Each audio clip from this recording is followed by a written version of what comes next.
full, free, fair, peaceful, and credible elections that would genuinely uh, express the will of our people.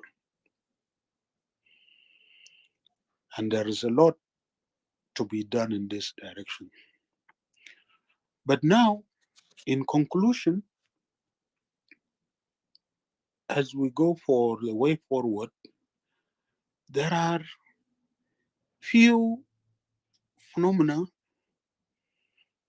that are very important related to the question of elections and the transition.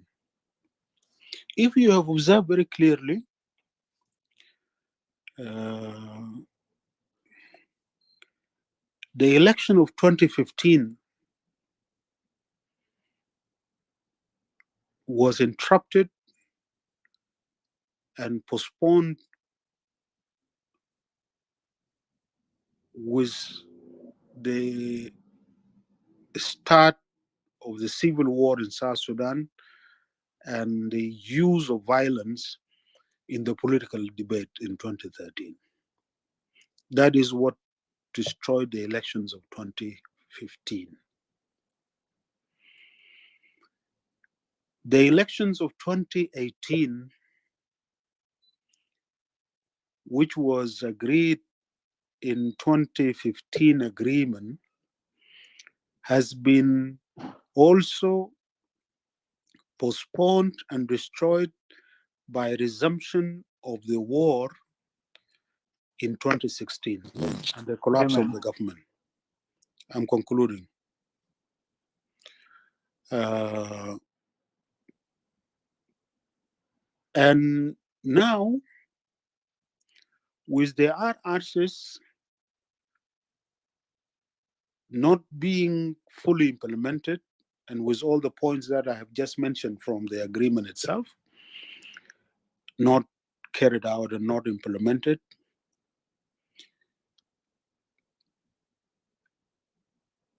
the no implementation of these aspects of the agreement are now being uh, presented to us as the basis not to have elections by the end of the transition or 60 days before the end of the transition, which is actually 2022.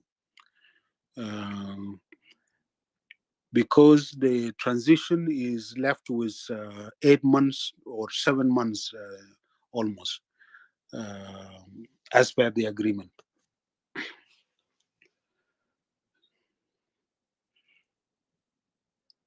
This creates a situation whereby South Sudan may be now in a tunnel, a cycle of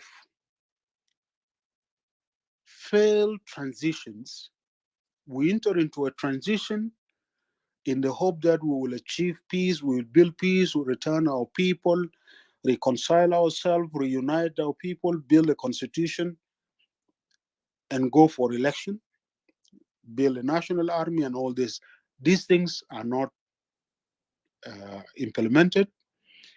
And then we go for either extension of the transition, extend the life of the government, or enter into a new transition. And unfortunately, we have entered into new agreements by returning to war. Somewhere in the middle of the agreement of the transition, or in the beginning of the transition, or at the end of the transition. This cycle may be important for us to look for ways how to break it. And this is where the proposal that was made back in 2016 and reiterated again in 2017, 2018 by the National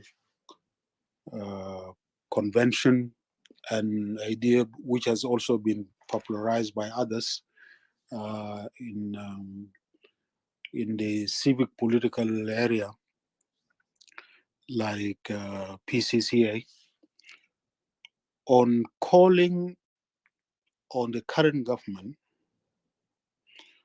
to step aside, President Kiir and Dr. Riek to step aside, and for us to have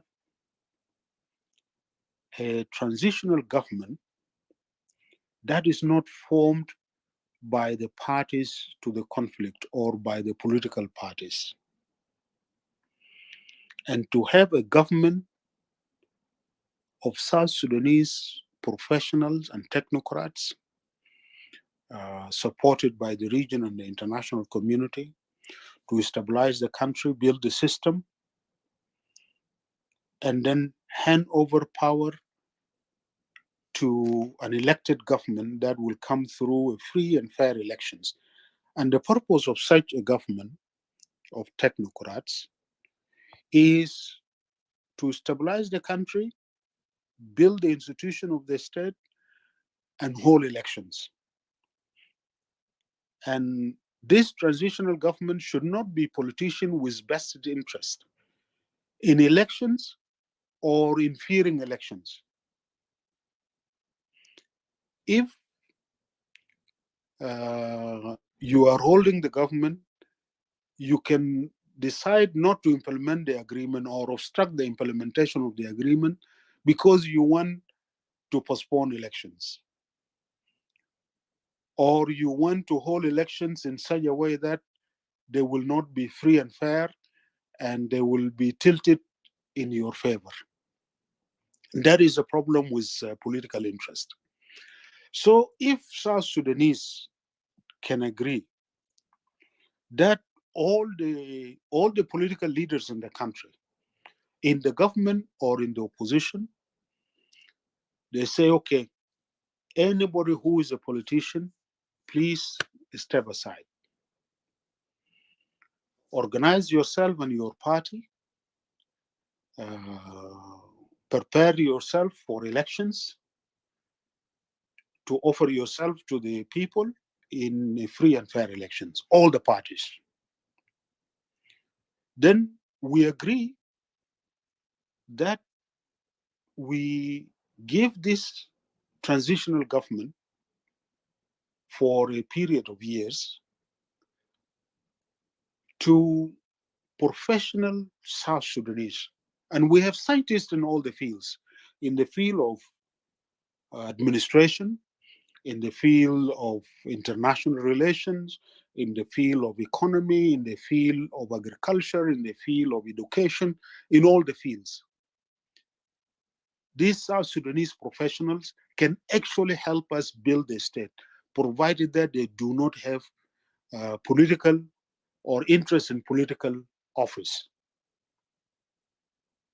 And they would do it without any conflict of interest here. They will help the whole country and prepare the ground for elections to be conducted. This is an idea that I've thought about and tweaked it this way and that way, and I'm submitting it to you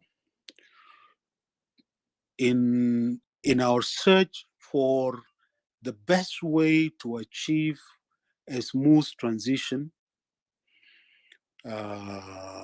to a democratic system, to a peaceful South Sudan. I thank you.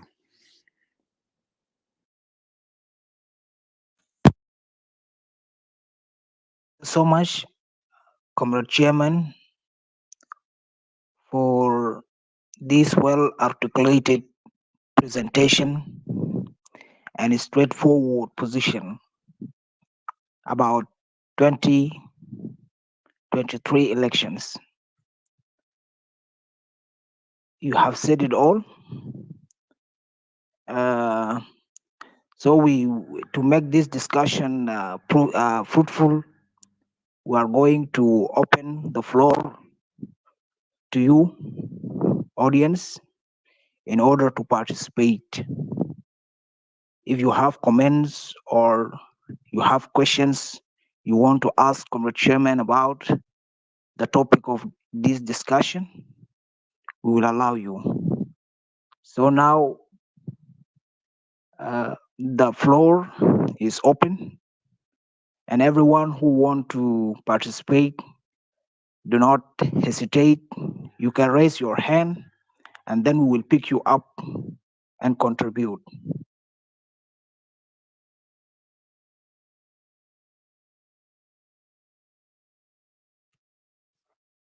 So you can raise your hand.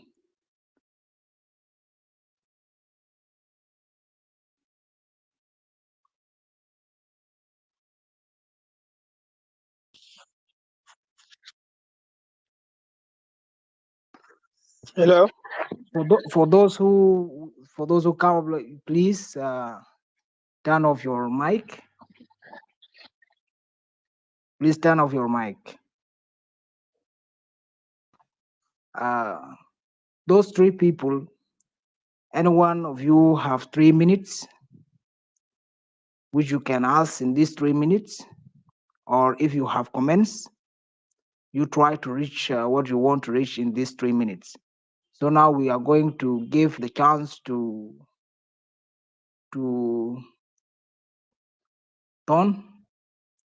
Tontat. Yes, yes. Yeah. So flash your mic, open your mic, and you have 3 minutes. So you are welcome. Thank you. I would love to greet all of you here, including Comrade Fagan. Yeah. Um, to let Comrade Fagan know that I'm one of Jay Hammer, and I wouldn't go longer than that. But uh, my question, I have two questions before my talking. My first question is that if you want, beside the peace agreement that is signed and it is on right now, if you are proposing a new proposal that which is circulating anyway, it seems that you talk about it, but it's already leaked out, and Troika is backing it up. That President Kiir and Vice President Young Machar plus other politicians have to be pushed out, and then bring in new people as interim committee, and then you propose that we will have a new election. Are you not seeing that this is another war, and that will be a big war coming up? Second to that, if they agree, that they will step aside and they come back, and President Kiir have to win, what will it prove that the system that you were talking about will really work for South Sudanese, if that will allow President Kiir or Vice President Young Machar to come back and win and go back to the government? Is this not a hypocrite if we're gonna aim on doing that?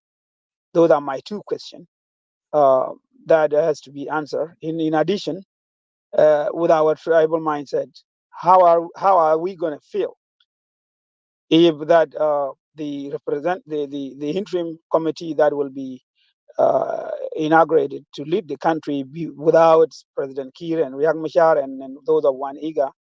How is that going to be look like based on our tribe representation, as you guys are pushing this to tribal stuff instead of the parties, saying that the SPLM parties and the other minorities parties.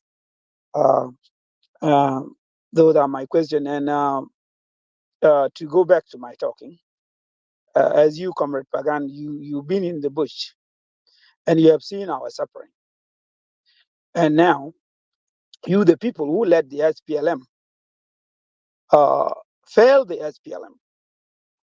And then you, the people who mess up the country, form the parties and think that the young people have to follow you to bring a change into the government that you propose. You were a part of it. You downplayed it. You destroy it. Uh, don't you guys see this as a laughing point for young people that are coming behind you guys? Uh, as you think that, oh, it's only President Kiir and Riek that are bad guys misleading the countries, and all of us, seeing day one, are watching that you guys are the one having interest of power struggle just to lead the countries, and especially you, Comrade Pagan, you fail our party. I'm a dying heart of the SPLM, and you talk about John Garang dream. We need to talk about your dream. John Garang died with his dream. We all know we were Jajamber. We were brought up. If you guys become old, Tontat, we would replace you. your time is run out. Thank. So please try to conclude in a second or 2 seconds. Okay, yes. So we were prepared to take over you guys if you guys become old, and it has to be our own way to change our country. But you guys who prepare us are the one now dividing us and divided yourself that you want to change who want to change who, and you guys are the same people that we were Okay, followed. Thank you. thank you. Thank you, Tontat, for your questions. Now, Alibi, you have 3 minutes. Please try to end your questions or comment within 3 minutes, because after 3 minutes, in order to allow other people to participate, so try to use your time well. So thank you. Welcome, Alibi. Okay, okay. Honorable Secretary of Pagan Amum, my name is Aliak Bai. I got a question. I ask you one question about a PA. I said, Bakir State. There are some names that we're going to dance, we're going to hit our narrow over. Now you see a PA problem now, and people here are fighting. Please, Alibi, we have a topic of discussion, which is general election. I'm So coming, please, yes. if you I'm can coming, keep sir. this question to another topic in another day, it will be good. So try to ask question relevant to the topic of discussion, please. Okay, then. Okay. Let me go through the topic. Honorable Pagan Amum, I don't think there will be election in this coming because there are no reconciliation between Young Machar and Salva Kiir Mayadit. Within region Apana, within region Barkatal, and within the military and who, and this is why Riek Machar cannot have reconciliation within Barkatal. Riek Machar cannot have reconciliation within Apanal and Salva Kiir by himself. So I don't think the election. And if you are expecting if the election, please, Honorable Secretary of Popular Secretary of SPLM, tell us here your dream. I don't need Salva Kiir here telling you the election. I don't think the election. Nature is still die hard. Nature is going by biting each other. You see now, Ukatura are fighting, and all Bargadar are fighting themselves. And then they say Pagana Mom is still a lot of money, and corruption is still going on right now. And but of the oil are going over by Salva Kiir. Thank you, Honorable Pagana Mom. I will leave my word there. Thank you. My name is Alibi. Okay, thank you, Alibi, for your question. The last one for this term, Prino Garang, please, you have 3 minutes. You're welcome. Okay, thank you, Carlo, and I would like also to thank General Pagana. Okay, actually, I'm going to be straightforward to the topic. So, Pagana Mum, I think you own serve as a Secretary General for the SPLM, and since SPLM come to Juba and after South Sudan independent, because the government have accused you that you have failed the party technically. You failed to establish the party from the guerrilla movement, and you bring it and you establish to be something to be a ruling party that okay. And secondly, President Kiir himself, I heard it from him. He was saying there was around 88 million US dollar fund that they were removed from Juba, was given to someone. When he began, he was trying to fix that matter. He went to his office and started quarreling. From there, that's where the SPLM failed. So we talk of hypocrisy, as our brother have spoken before. Okay, now you are talking about how we can uh, st- uh, the process, how we can establish this government and to show a good space for this election to be conducted. And your answer was accused of corruption. So how are you going to convince the people of what is to be done once you have also been named among the corrupt official under the President Kir government? Thank you. Thank you, Perino. Please, when we give you the chance to ask, we are giving you to ask the question or comment the question or comments which are relevant to the discussion, because don't personalize your comments or questions. Please be objective and try to discuss the presentation and the topic which we are talking about. So thank you. Those who come up and ask, keep down. I think we will not give. We will turn. We will. Will not give you chance because you don't put your picture, and I don't think the name is your real name. So sorry, please. Now we'll give the chance to Comrade Chairman to answer the questions of the audience. So welcome, Comrade Chairman. The floor is yours. Thank you. Um,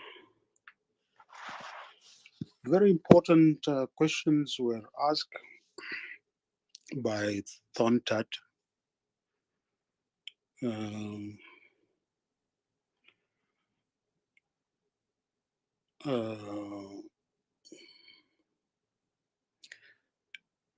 and these are related to the proposal I was making to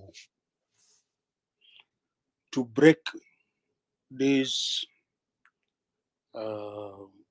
cycle that keep us in a loop of failure and transition, extension, transition, war, extension, postponement of election. And the proposal, as Thontat said, is getting popular and maybe getting some support internationally. The idea to ask President Kiir and Dr. Riek Machar, and I'm adding actually all of us who are leaders of political organizations in South Sudan, in the government or in the opposition, all political leaders should step aside from the transitional government, and we agree to form a government by South Sudanese technocrats or experts or professionals who will not have political interest or conflict of interest, political conflict of interest, to ensure a smooth transition to peace and to democracy in South Sudan. It is an idea that is being shared, and I'm sharing it again with you here, thinking loudly on how do we break that cycle, that dangerous cycle that seemed to have gripped South Sudan. Now, the principle behind it is that, one, you need to have an administration or a government, a caretaker government, that will be focused to build institutions of the young state. Number two is have a government that is politically neutral,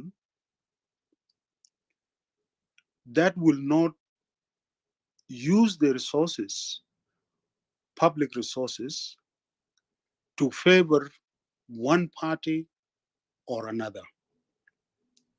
And the aim here is to ensure that the elections are free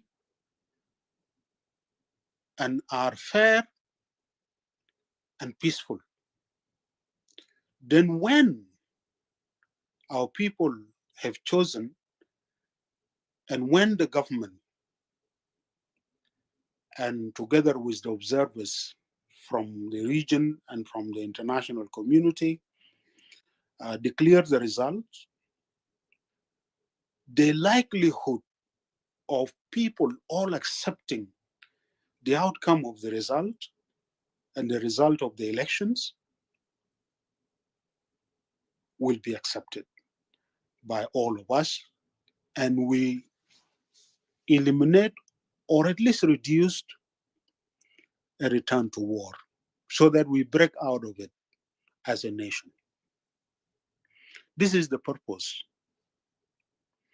It is not an idea designed to be against anybody. And therefore, we should also give equal opportunity to all the leaders of political parties, whether Chairman Salva Kiir or Chairman Riek Machar or Chairman Thomas Cirillo or Chairman Paul Malone or Chairman Lama Cole or Chairperson Susan Jambo and all others. Give them equal opportunity to submit themselves to the will of the people, to elect their representative and their president or their governors in their states. Now,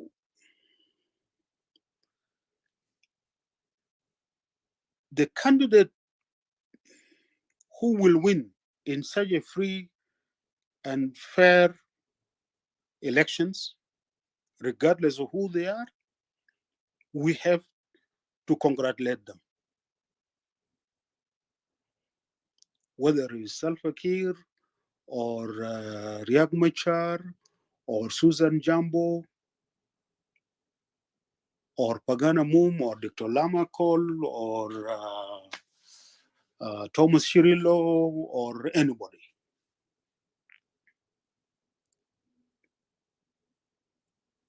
Compete against them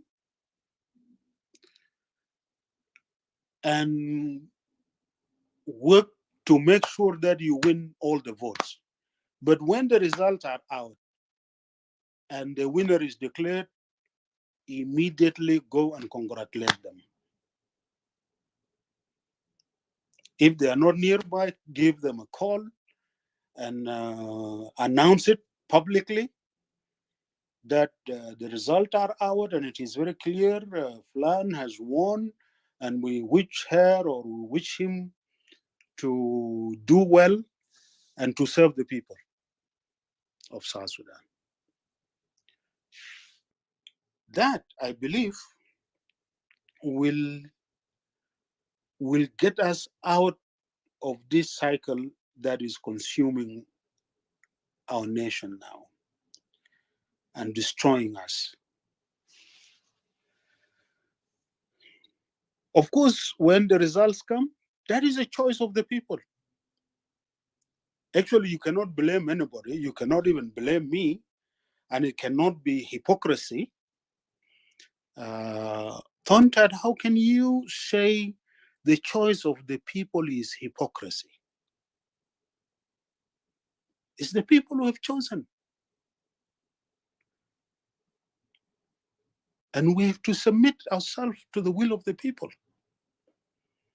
This is how we can bring normalcy back to our young nation in this early stage of our nation building process. Now, you raise another question that those who are forming parties are the same old people who have failed the SPLM, who have failed us, like myself. I was the Secretary General, and I am accused of having failed the SPLM. And therefore, I should not be a leader of the party, of a party. We should give chance to younger people. How this work, my brother Tontat, is that if you believe that all these leaders whom were in the liberation struggle have failed and are the one who have failed us, what you do actually is establish your party and declare yourself the leader. But I would advise you not to do that. You let your colleagues and members in your organization elect you, or at least select you in the beginning before you go for your internal elections to be the leader. Have your team, and honestly, I will encourage you to call me or come and meet me and say, Pagan, you failed and you should quit politics. You should not even talk about politics in South Sudan. You disband your party.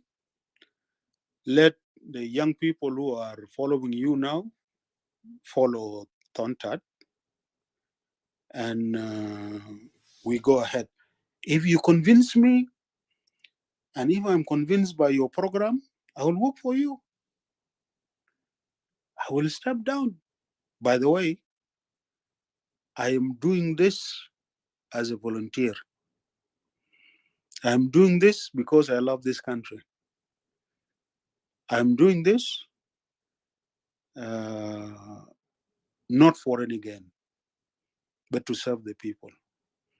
And I can prove to you that I'm doing this not for any gain, because you know very well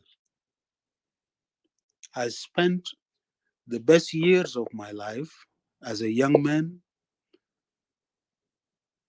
in this struggle. I chose it when I was a young man like you.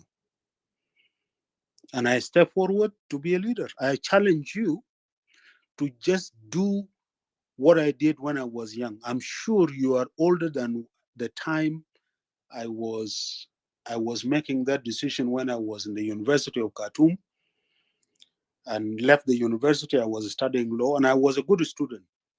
I was actually top of my class. So it was not academic difficulties that pushed me to the bush. It was not any economic pressure or any difficulties that pushed me to the bush. It was a choice that I made. If I can make that choice when I was young, why would you not make it yourself now? Instead of just complaining about those who are offering themselves. Let them offer themselves, but if you offer a better leadership and better ideas, I'm sure we'll follow you. By the way, there were leaders in South Sudan when we took the decision to start this struggle. And we were young, younger than you now. So step up and take it, especially now at this critical time where this nation, after we declared our independence, is crumbling. Today, it is the most corrupt state or country in the world today. It is one of the worst and most failed states in the world. Today, if I don't know whether you read the news coming out from South Sudan, just the terrible warning by World Food Program that 80% of our population this year are going to face hunger and famine. 80%. This is a time, if I were a young man like you, or a young woman like you with that energy, I will step up and do everything to bring change in that country. Now, for me, I think the judge will be the people, including you yourself as a citizen. You will judge. I will come with my proposal, my program, uh, with my ideas, and offer them. And it is you to decide whether they can help this country or not. You will be the one to decide. I'm not going to force you. I'm not going to have a national security that will arrest you if you talk against me. No, this is not what I'm proposing. I'm saying let us have a level ground where you have your freedom to discuss and have your right and opinion about the program I may be putting forward. If the time for us to go for elections come, and I have the energy and the capability to run around and garner the votes, you will have that right to support my program and give me your vote, or to oppose my program and criticize me and campaign so that I don't get the votes of the people. You have that right, and I want you to have that right. That is the way we can take our country out. Now, if I'm voted by the people, you cannot say that this is hypocrisy. It is the people who have decided. If you are voted, I cannot say now why a young man who is against me is voted. No, I will come and congratulate you. My brother, this is how we can address these issues for our country. This is not about personalizing this and using this forum to attack each other, but rather to look for solutions for the country.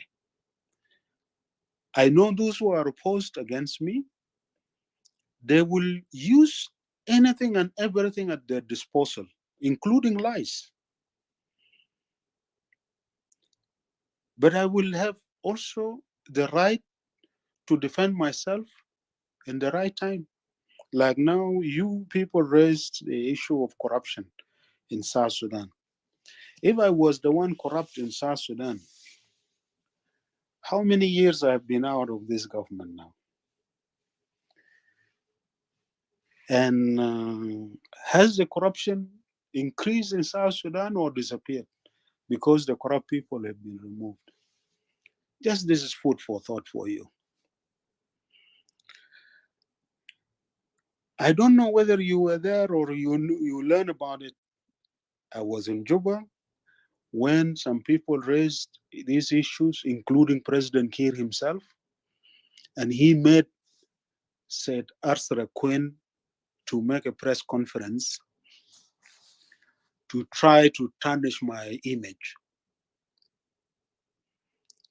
And said Arthur went to the press and said that he has he has transferred to my personal account $30 million, not 30. And I took him to court. I said Arthur, please, before the judge here, you produce the purpose of transfer of the 30 million to my personal account. If you did it. And he said, no, he did not say that. He did not say that he transferred 30 million to my account. Then we produced the paper. And the journalist who also was there, because we brought them. And it was read. Then he said, no, I was told to say that. By who? And he said, by somebody above. He did not want to mention. Who is this somebody above? Cannot be God. But who is above me in South Sudan or in the SPLM? It was clear. And I won that case. And you see, if somebody is accused of having stolen something, they don't take, if they have stolen or if they have taken it, they don't take anybody to court. They actually go silent. They are the one taken to court. But if they are not taken to court, you keep quiet and you eat your money that you have stolen. You don't talk. You don't open your mouth.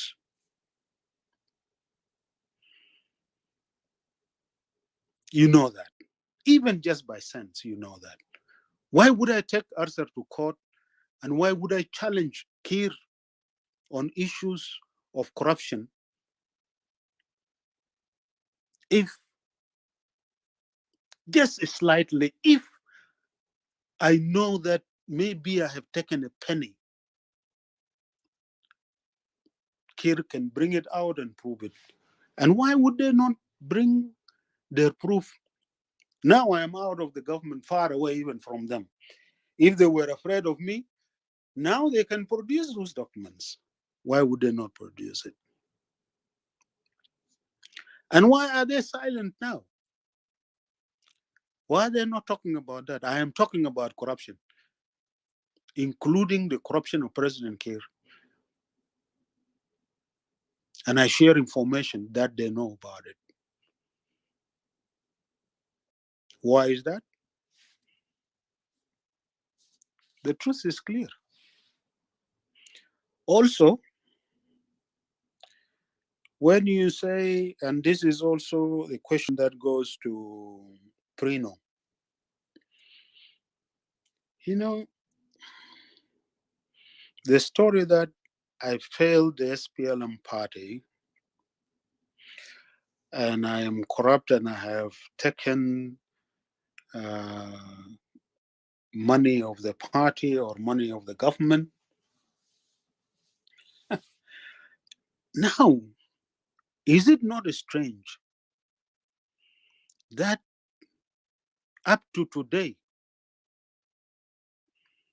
even when I went back in 2015, why would they be receiving me? Oh, you are our greatest Secretary General. This is your place, this is that, and you are one of the greatest people who have done this and done that. And why would the stories of corruption and having failed the party disappear immediately when I'm back in Juba?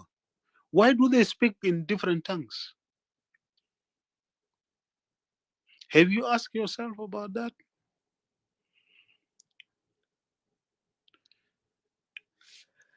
And why would they not take people to court, Yahwana? Okay, I took somebody who accused me of corruption, I took them to court. Why would they not take one day somebody to court? Do you know why? Because those who have that power are corrupt themselves. And they don't have the courage to take anybody to court. And when they talk about corruption, they only talk about corruption to their political opponents. And anybody who was corrupt, removed or not removed, is there.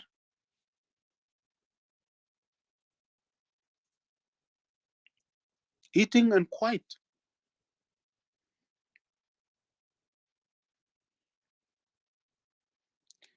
It is something that we need, one of the challenges that we need to deal with corruption. And the best way to deal with it is to be transparent,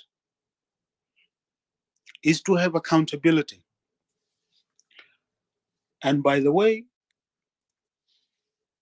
it is not a good idea to use the fight against corruption as a political tool to smear your political opponents only, because you do not solve the problem. If they agree with you anytime, then you will be a good person, and you share the loot, and the problem will increase. So the best way is we just become transparent by being open, and we pursue, we open our books, we open our properties, and they are investigated. If something found missing from the government and is taken by you or transferred, because how do money move from public accounts to personal accounts? It is not taken by the individual without a process. There is a process. Either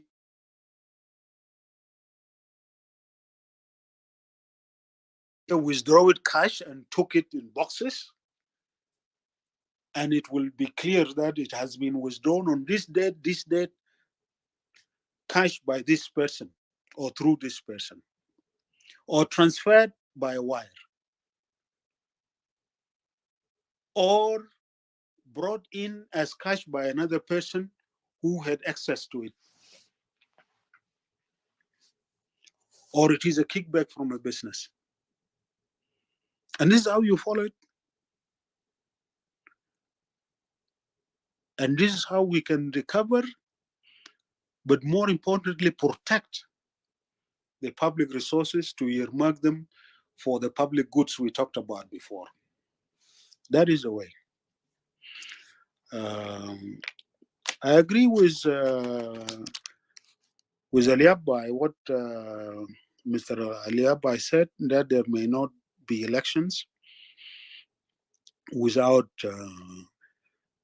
reconciliation and without national healing all over the country.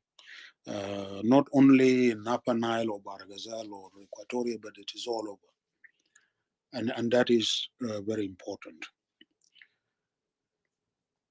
To deal with the issues of how do we elect our representative and government, and how can we break the impasse that we are in now, the cycle, this very terrible cycle destroying South Sudan through carrying out processes and creating conditions for our people to return to their constituencies, to rebuild their life. They are assisted so that they can recover. And we also help our people to rebuild their lives uh, through rehabilitating the economy.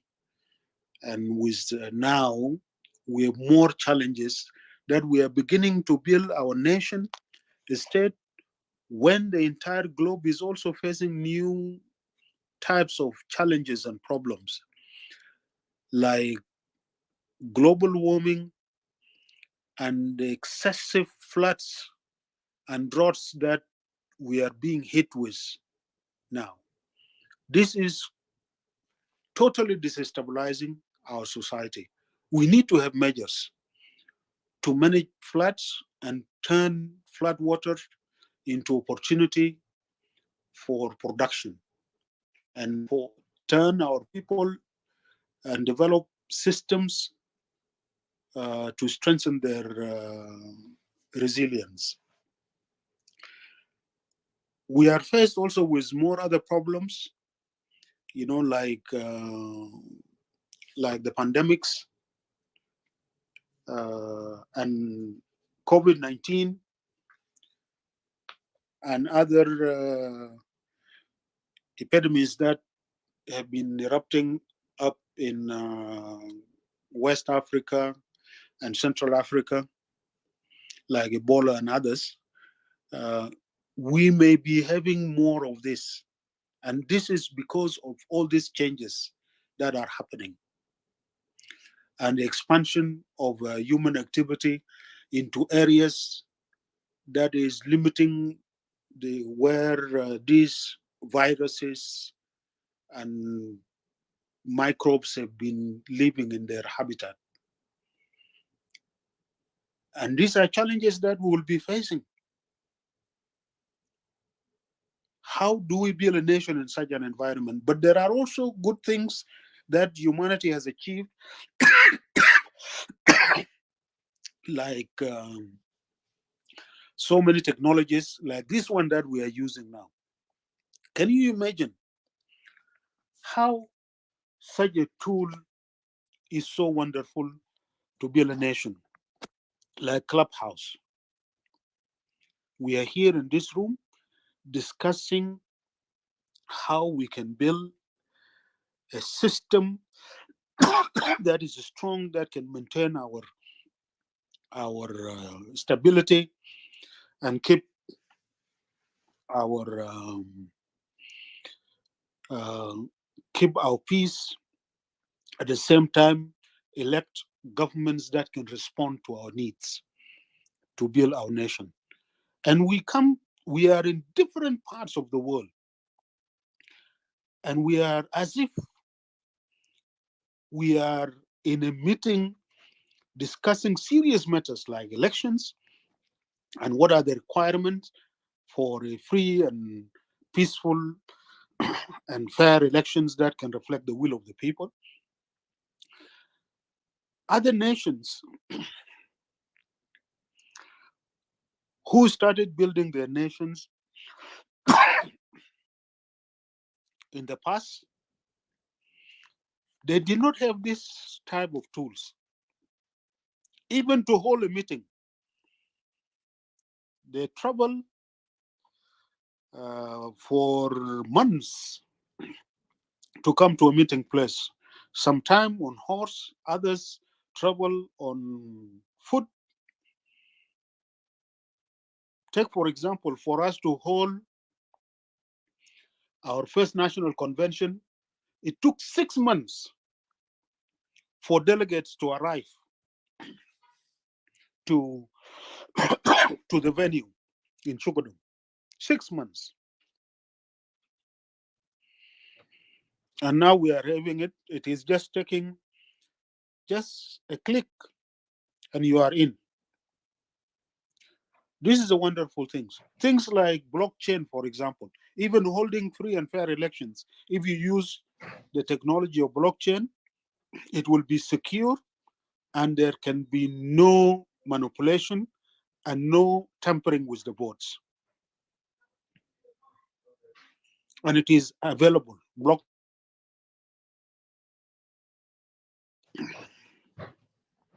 So these are issues and these are technologies and good things that we have in the 21st century to use to build our nation. And we have to use them with gratefulness. But thank you.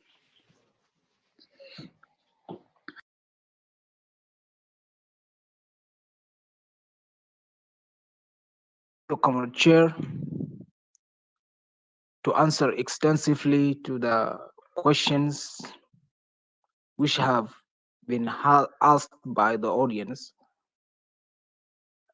To continue and proceed with the program and asking the questions.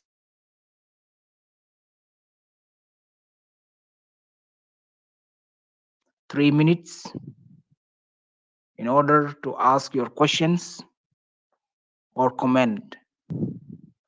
So you can turn on your mic and take your 3 minutes. You're welcome, Jibril. First, thank you, the moderators, the Puma Secretary General of SPLM Party, and our people down there. My I question is think very simple. My Gabriel, question is, I think sorry? our chairman. I think our chairman. Okay, I thought our chairman was on the phone. That's why. Okay, you just go Okay, ahead. Then. Go ahead. my question is very simple. I'm just, I have followed Comrade Chairman, and he keep repeating something that is very, very important. He said that the other day in the other room, he said that we need to give incentive to President Kiir and the other high command members who are still alive for them to exit the leadership. This is a very wonderful question. But then, how is we going to do it in form of what? Like what I'm suffering is, can we give them incentive to leave power in form of what? Money, security? What are we going to give to them? Because right now, for us to have a safe landing to the SPLM history, these folks has to exit, and they're not going nowhere. They're not going nowhere. They now, even this election, I have a doubt that this election is also they are going to win by all crooked means, and they're going to stay in power. But then the SPLM image is destroyed. That's why today you have the real SPLM, which is the led by you, former secretary of the SPLM party, and you have also the SPLM IO, and all the people who the faces that we used to see in SPLM long time ago have also scattered, and none of them are not there. What you have today in Juba is a collection of NIF, which is the National Islamic Front. Some of them, some element out there. But going back to my question, what can we do? When I say we, I mean the people of South Sudan. What can we do to actually engage in negotiating with these guys if they determine something that we can give to them and convince them that they can exit the power so that we can actually go and implement the SPLM vision? Because there is nothing wrong about SPLM vision. SPLM had a vision and it still have a vision, but the problem is when we reach Juba, some of you, the high people in the leadership, you engage in a locative, some kind of luring and all this. That is where SPLM lose direction. And also, if I can go back in December 6, December 8, I believe this is where a problem started. When you guys realized that the board was sinking and you tried to have it back, then some folks in the board in the board say that no, we have to let it go like this. This is where a problem started. If I'm wrong, you can correct me. But this is the only question I have. I don't dwell on much on these people. The narrative that everybody who is outside of the government, Juba, is either have stolen money or is. But nobody is there in Juba is free of this. If you blame me, I blame you. So the only way is to acknowledge it and then fix it, and then we together we can drive the boat together. Thank you.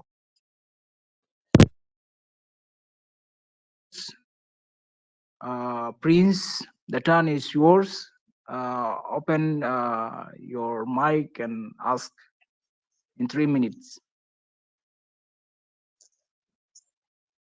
Okay, good evening to everyone. مساء الخير للجميع. ربما سأرد باللغة العربية إذا أمكن، ممكن مش أو عادي الأسئلة هتفتحها وجهها باللغة العربية. تفضل، ما عندك مشكلة. أوكي، السلام عليكم جميعا.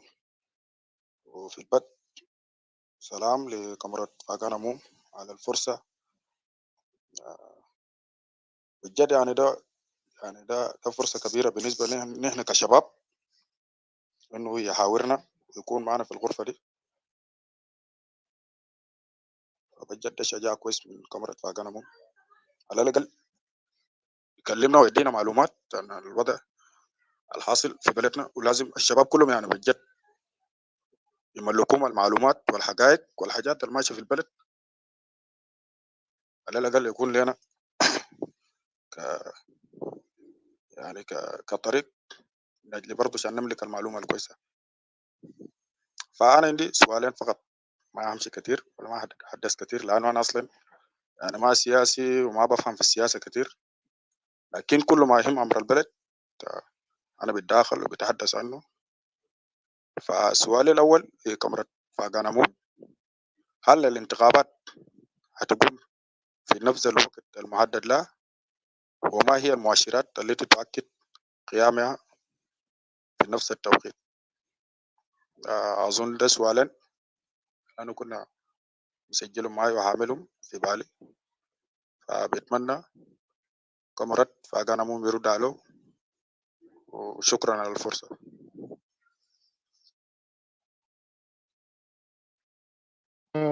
برنس، انت قلت انه عندك سؤالين، انا قدرت القى سؤال واحد، هل الانتخابات تقوم في مواعيدها؟ السؤال الثاني لو امكن، ما هي المؤشرات التي تؤكد لنا قيامها في التوقيت المحدد لها؟ المؤشرات اللي بتؤكد لنا. شكرا. مؤشرات. اوكي، شكرا كاميرا، شكرا لك. شكرا برنس على السؤالين اللي طرحتم. فالآن Comrade Samuel, the turn is yours. You can turn your mic and contribute or ask if you have questions or contribution. So welcome, Comrade. Thank you very much, my brother and Carlo Beat, Comrade Carlo, Comrade Dushman, our comrade chairman, I really come late. I don't get full text of the representation. But I can say something about what I have heard earlier. First of all, I thank Mr. Chairman for creating this podium and address this critical topic, which analyze also or indicate to what is going to happen in our country today. Let me make a small comment. Election. This election, this government this regime, if we can call it the regime of Kir Mayardit and his alliance of so-called revitalized agreements, coalition government, whom are the partner to the SPLM-IG. Election has a requirement. Any election in this world supposed to be conducted in a safe environment. One of these safe environment is that you must have peace in the country, first of all, so that you get a smooth movement of the candidates so that they can deliver their political program and what they have made for their demand of solving situations facing the country. Because any political program supposed to address the critical issues facing the political situation and security situation, economic and so forth in the country, so that you offer, as Mr. Chairman was explaining, some question being raised by some speakers who asked here before. So peace and security in the country, it is a must. The revitalized agreement is spoken about return of a displaced people. We are talking today, we have 50% of the population are displaced. Some of them flee into other countries, neighbor countries, Ethiopia, Uganda, Sudan, Congo, and the rest of the world. 50% of population of this country called South Sudan. The revitalized agreement spoke about that to make these people come back to the country so that we make sure that security issues is settled, and then the refugees are returned to the country, and displaced people whom are in a displaced cantonment area within the country, including capital Juba, where our president and the cabinet of whole country is reside today. We have two cantonment area, although they are divided. There are POC 1, POC 3, POC 2 in some areas, Jebel and Tongping, not Tongping, this Munuki. Cantonment area within the capital of the country. They cannot be far for the what we call resident of the president, J1, and the office of the president. Something like 2 or 3 or 1, between 1 and 3 kilometers or 2 kilometers from where president resides. People are fearing from their government being protected by UN peacekeeping mission from 2013 up to date. Although I do understand also those protection forces being removed from there and they're being lifted. I understand all this. But the question is how to conduct election where you are in the position of 50% of populations are not stable outside of the country. And most of them, and some of them, are within the country. We are talking about Boer people in cantonment areas being protected by UN in Wau, in Bor, in Malakal, in Bantu, in other places, and going outside. We are talking about violation of our sovereignty of the country. Is there were being intervention of foreign forces, those so-called UN protection personnel, which been brought by the peacekeeping.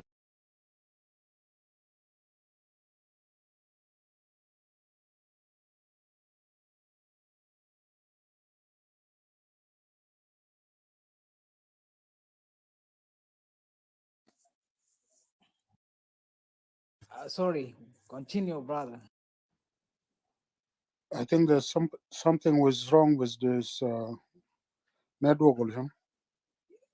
Comrade Samuel, It is showing poor connection. exactly. Comrade Samuel, are you hearing? Comrade Samuel. I'm hearing Okay, you. Hello. yes, Hello. you can proceed. Sorry. I think it's network. Something happened wrong. Sorry. So please proceed. Yes, some of moderators have muted me, but we take care of this. One of the moderators muted me. So we're talking about the people. Our people are in cantonment area within the country. Put aside those people who are already fled outside the country. So election has it requirement. As I talked before about it, security is needed. Before this security, return of the refugees and those people who've been displaced within the country supposed to return to their place. We're talking today, people are their home. Some people are living in their home in Malakal, especially Malakal and Juba. Nobody spoke about that, and Bor and even Bantu. So, without reconciliation, as some speaker here indicated to it, including chairman spoke about it, without a reconciliation, let me tell you guys, even those supporters of the regime in Juba who are speaking about election to be conducted, ignore the half of the population not to participate in this election. This is critical issues. Census never been conducted. I don't know the criteria which will be used for the demarcating constituencies. Even now, I don't know. Even those people who are insisting for this election to take place, they don't come out up to now with the criteria talking about the basis of constituencies, how to identify them. This one not happen. Census never been happen. The people within the system talking about these consequences facing the conducting this election. People within the city. I was hearing somewhere in one of the podium, one person who is a very important element, minister, let me say it, within the government have spoken that from opposition part, those who call themselves that are opposition, although they are in the government today, they said that President Kiir never and ever took the initiative to put it at the table of the parliament or cabinet officially talking about election. Just he's hearing the media talking about that.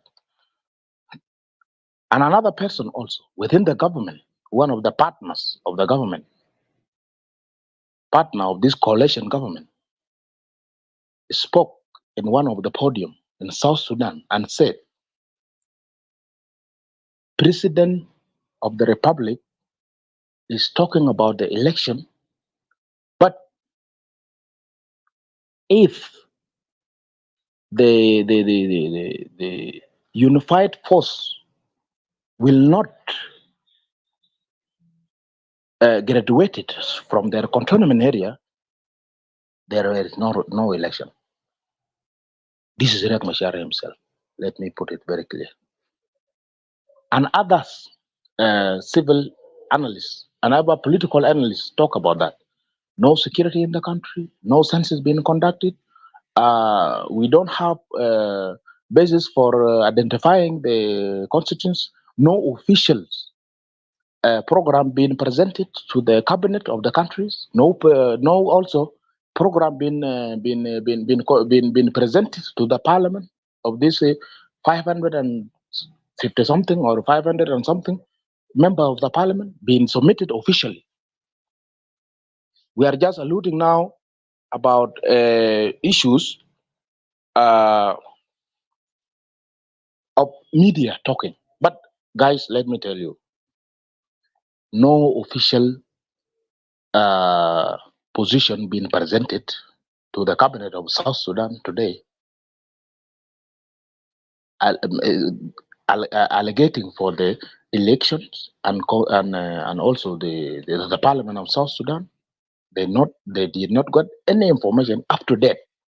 This is what I'm telling you. People are observing officials uh, statement. It is not true. And even let me go back to you. The political organization, as Mr. Chairman was indicating to my brother Tontot before that, before you go to election, you have to identify your leader as a party or independent leader to prepare him and to present it to your political party as what we call a conventional conference to be made that so that all party agree with one or on one leader and one agenda so that this leader is presented to the public and create political program which Mr. Chairman talk about it. So guys, there is no election in South Sudan. This is my opinion. I am concluding, my brother Carlo. I am concluding. Summarize, comrade. Yes, I am concluding. There is no election in South Sudan. Even although the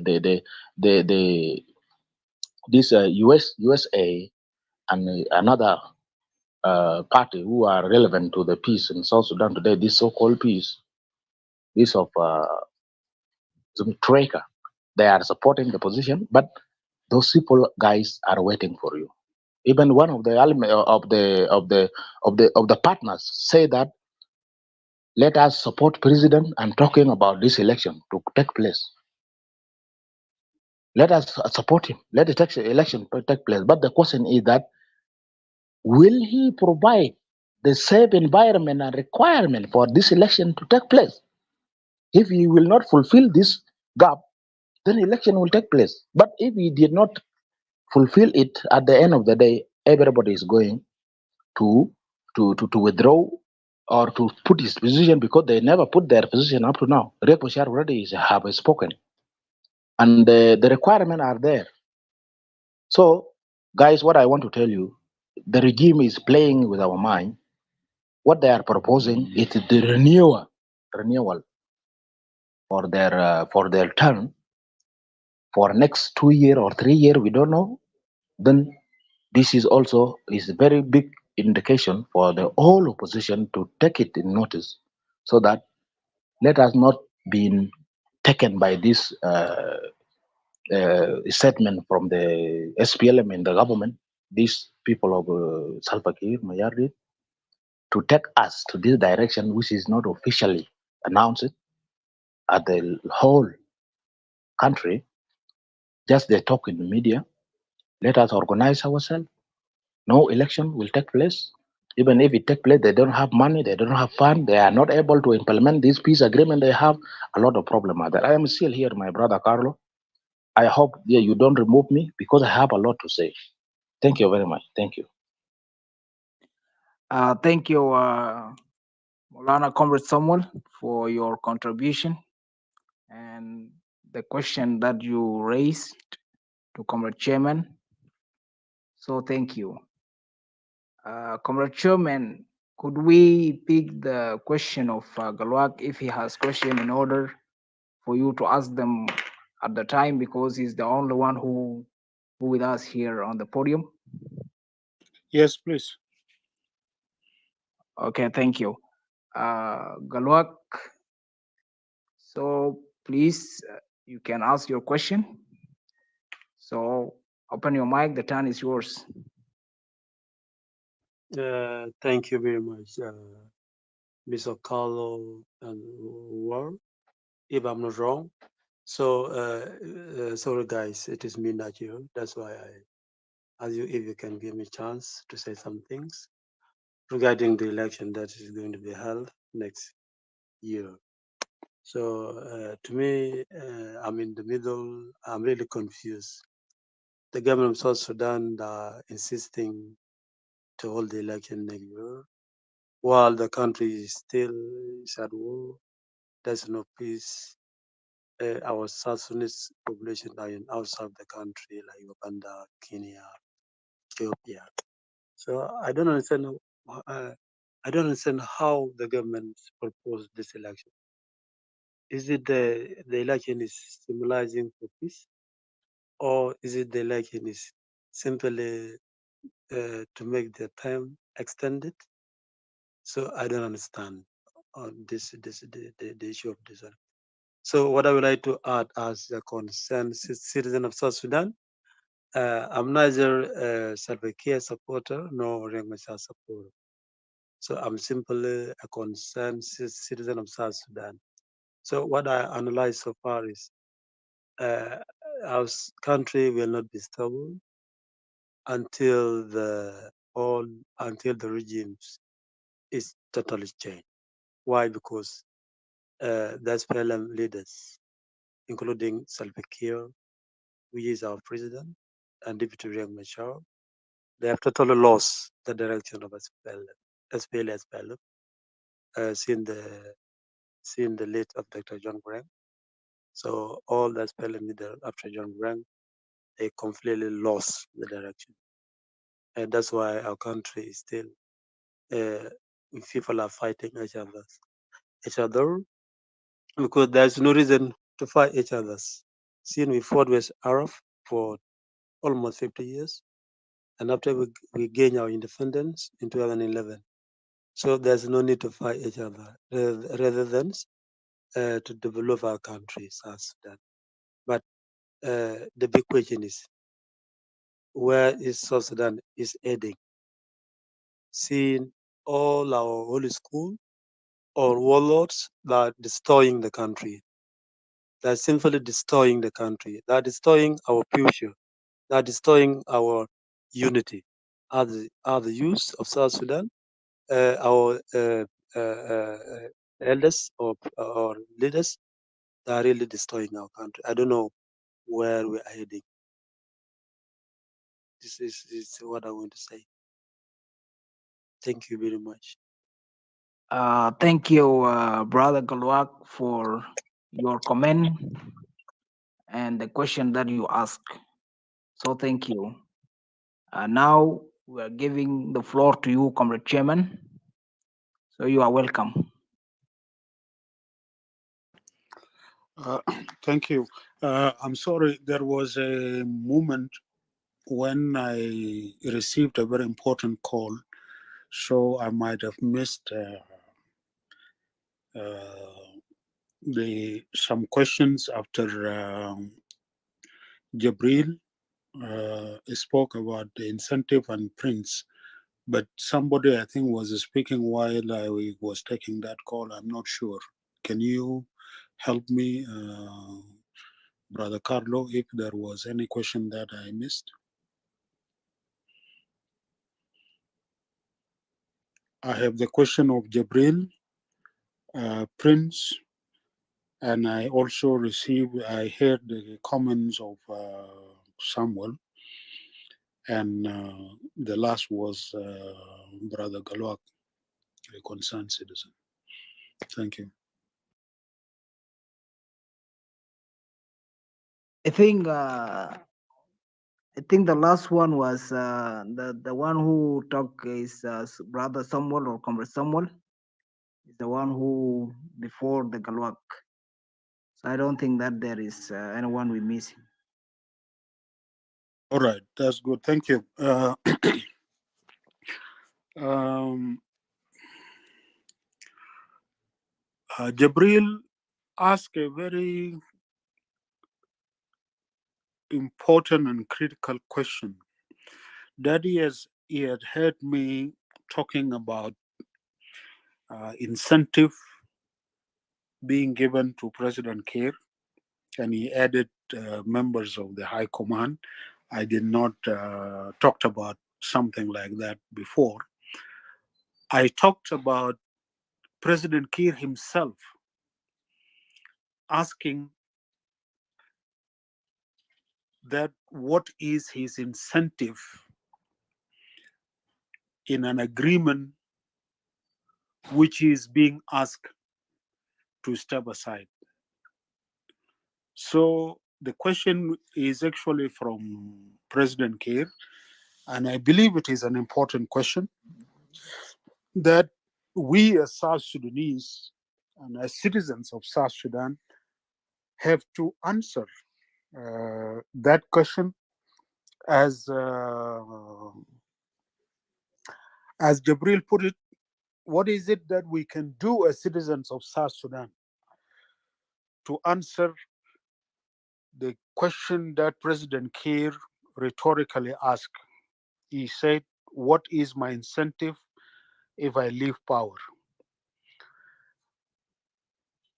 So it was not from me, it was from President Kiir himself asking for an incentive. Now it is for us as South Sudanese to think of what are these incentives that we can provide to him or any other whom we are asking to step aside, like Dr. Riek Machar, for example. To answer that question, I think we need to ask ourselves of what could be the incentives that President Kiir is talking about. What are his concerns and fears if he leaves power? So, propping into his thinking, or maybe getting an opportunity one day to actually ask him directly, maybe quietly, through people whom he can trust, to tell us what are the concessions or incentives that he is expecting from the people of South Sudan. Maybe he has fears arising from his responsibility as the leader of the country for the crimes that have been committed under his leadership. Our citizens, many of our citizens' lives were taken innocently in Juba and other places. And President Kiir knows that he has responsibility for this, and he has command responsibility for all what has happened as the commander-in-chief under his command. So maybe that is one area of fears. Now, crimes against humanity are not crimes that can be forgiven by anybody.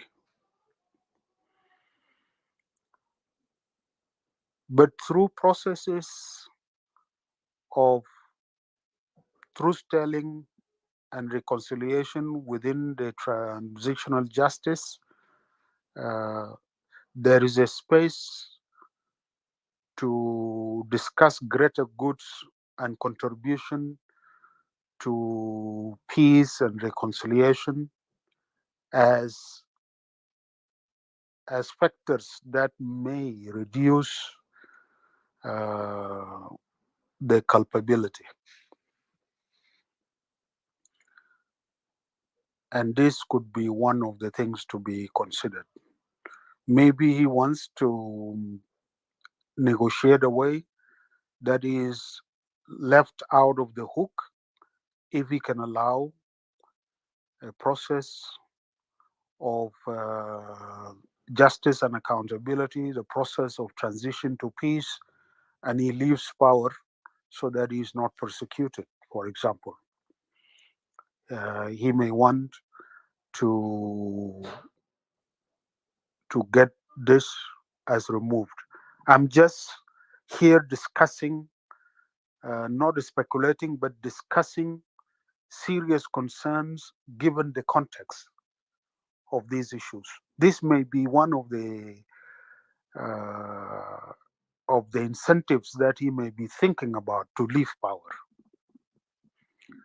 That he may not be persecuted, or he may be left alone if he has taken resources, or if there are certain resources in the country that were misappropriated under his leadership, and he may be held responsible for. So these are some of the issues that may arise within answering the question of what incentive does President Kiir want to have to let South Sudan alone. And as it was mentioned by others, that actually President Kiir, because of all these other fears and all these concerns, and because of this thing called incentive, he may be having a plan to remain in power for life. And that is the best way in his thinking to protect himself, regardless of what happens to South Sudan. It is also something for South Sudanese to seriously discuss and engage President Kiir on, to secure a better future for South Sudanese, and to try to help South Sudanese. We help ourselves to answer the question, like the question which was raised by Galwak, when he was saying that the warlords are destroying the country, and he does not know where are we going. This country is getting destroyed. Its future is getting bleak. But in the interest of securing a brighter future, these are things that we must confront.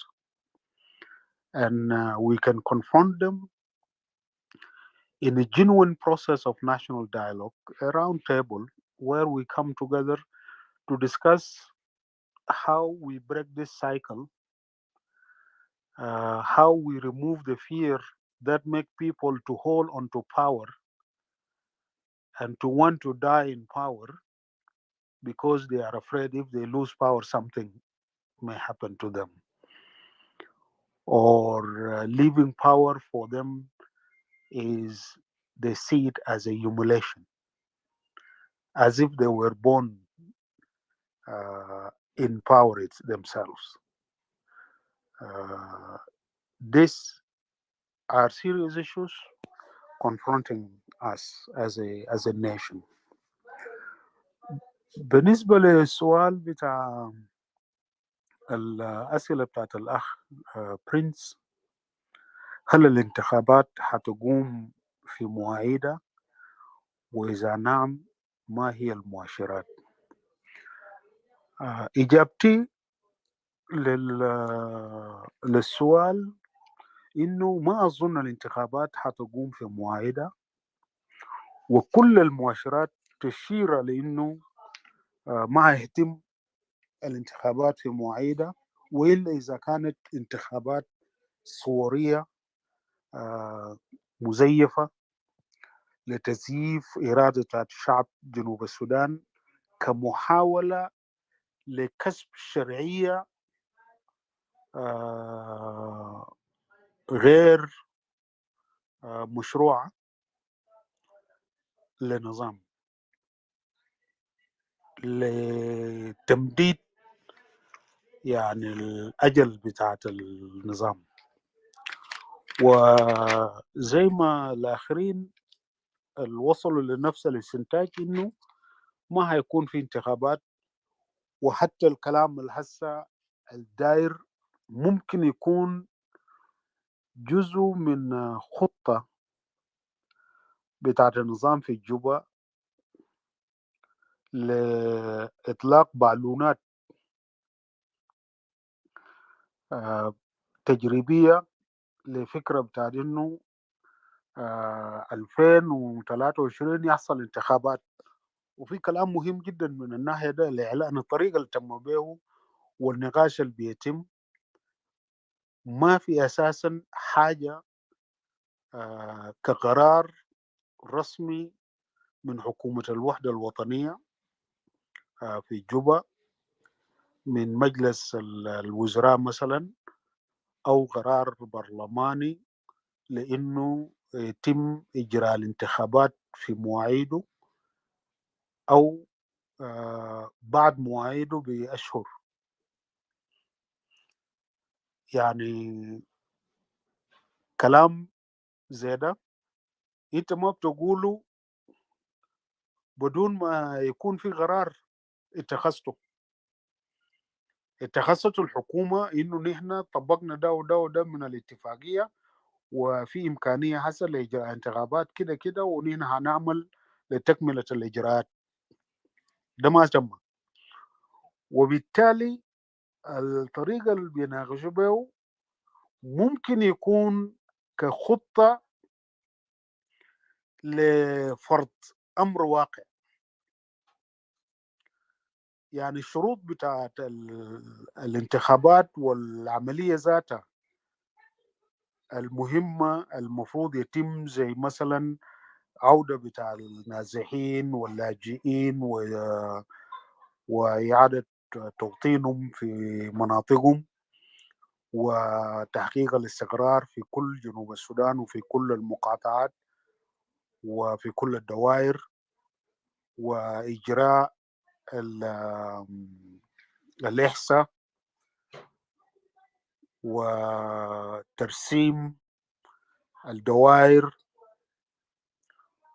وإجازة قانون الانتخابات، والأهم من ده كله إجازة القانون الدستور الدائم، بالإضافة لقانون الأحزاب وتعديله على أساس الدستور الدائم، وإفساح المجال للحريات السياسية والحريات الصحفية، وتحقيق المصالحة الوطنية إلى غير ذلك من البنود المختلفة الضروري تكملتها قبل تسليم السلطة للشعب لينتخب حكومته في انتخابات حرة ونزيهة، بما في ذلك وجود أجهزة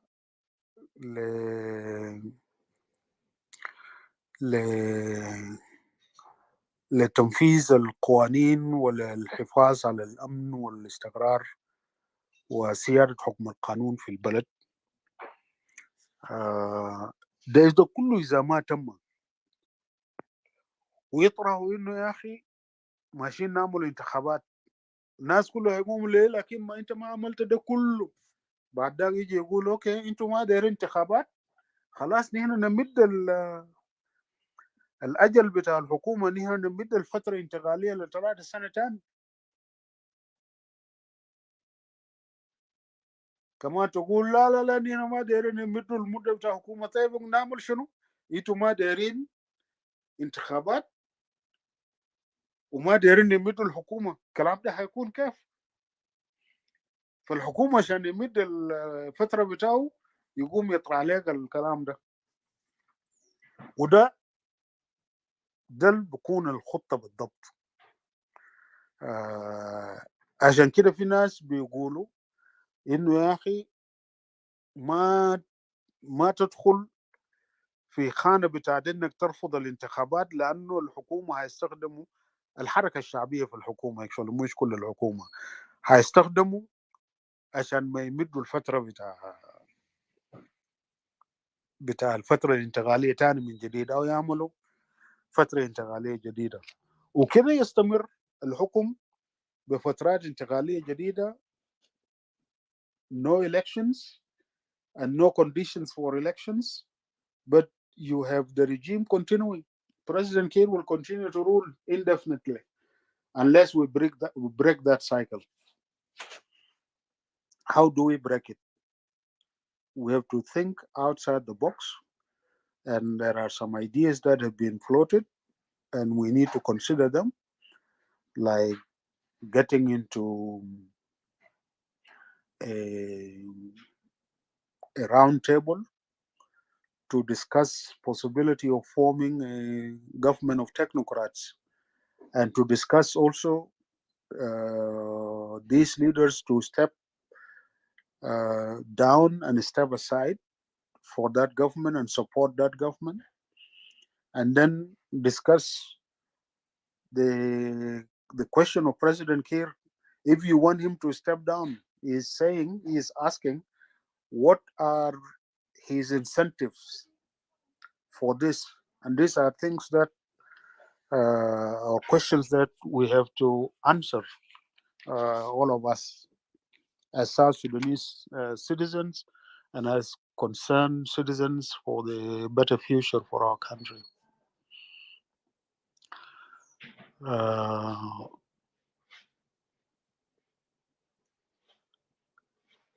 I would like to conclude by actually refocusing ourselves on this concern that was expressed by Galwak of not knowing, we do not know where we are going with the way things are now. We need to think of what future we want to have for South Sudan and how to get ourselves out from the current situation where we are lost. And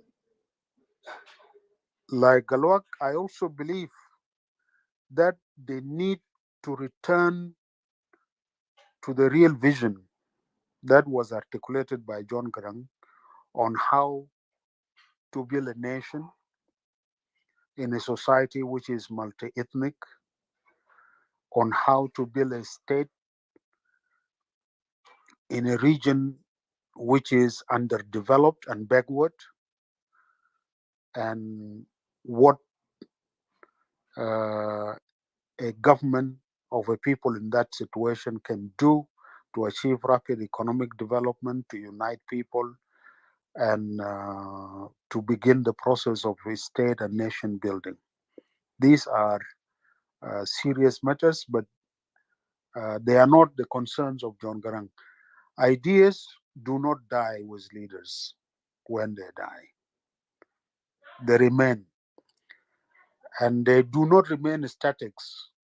They are also developed and updated to respond to the new challenges that are being faced by people. I thank you here.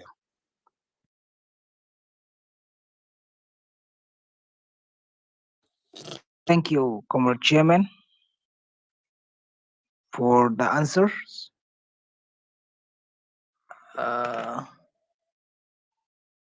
Keep it down. You have 3 minutes to answer your questions. To ask your questions. I'm So not. you're welcome. I'm not answering the question. I'm asking. You ask the Thank you. question. Sorry. Yeah, that's right. Yeah. Thank you so much, moderator and Gerald Fagang. Look, it's something very, it's very important actually to give a respect, because whom we want to ask is Gerald Fagang. And then when someone came here, it came as South Sudanese actually concerns. We want to ask questions. We want to know what's going on in the country. All concerns. Not actually to go back. What happened? You guys dropped me, asking me that I don't have the pictures. Why would Pagan have pictures of Dr. John? Why would Bit have a picture of Pagan? Is a Bit Pagan or General Pagan is a Dr. John? That's the one, because it's meaning nothing to me. Just go direct to the General Pagan. Thank you so much. You actually put your presentations. My question goes like this. You've been a general secretary for quite a while, and have you actually resigned officially as a general secretary of SPLM or not? If not, and you again went in and then formed the real SPLM. If you have not resigned from the SPLM opposition, or SPLM, and then you form another real SPLM, what does that mean to you? Because you haven't resigned officially to be head like people have asked. And then why would you actually, when you are the general or people actually been in the war fighting for South Sudan to be independent, when you actually trying to become a different party, why would you stick in SPLM? Like Dr. Lamakol became SPLM DC, and you became the real SPLM. Keep down. Yep. Keep down. This is the question. You don't dictate me. We are South Sudanese. No, if it's you not. dictate It's not. me, We are not. Excuse me. We are not dictating. We are here to listen from you to us. But we want you to, excuse me, we have topic we are discussing. The question that you are asked is important, yes, to be answered, but this is not the topic of these questions. So try to ask the question that's relevant to the topic of discussion of today. When we come with the topic side of the question that you ask, you be free, you can ask, no problem. You can ask any question that you ask, just it could be relevant to the discussion that we are discussing, in order to allow other people to participate too, because you are not one alone who want to ask. So thank you. Okay, it's just simple question. Is General Pagan, are you supporting the election that is actually the South Sudan talking that they want to held election in 2023 or not? That's the question. Thank you.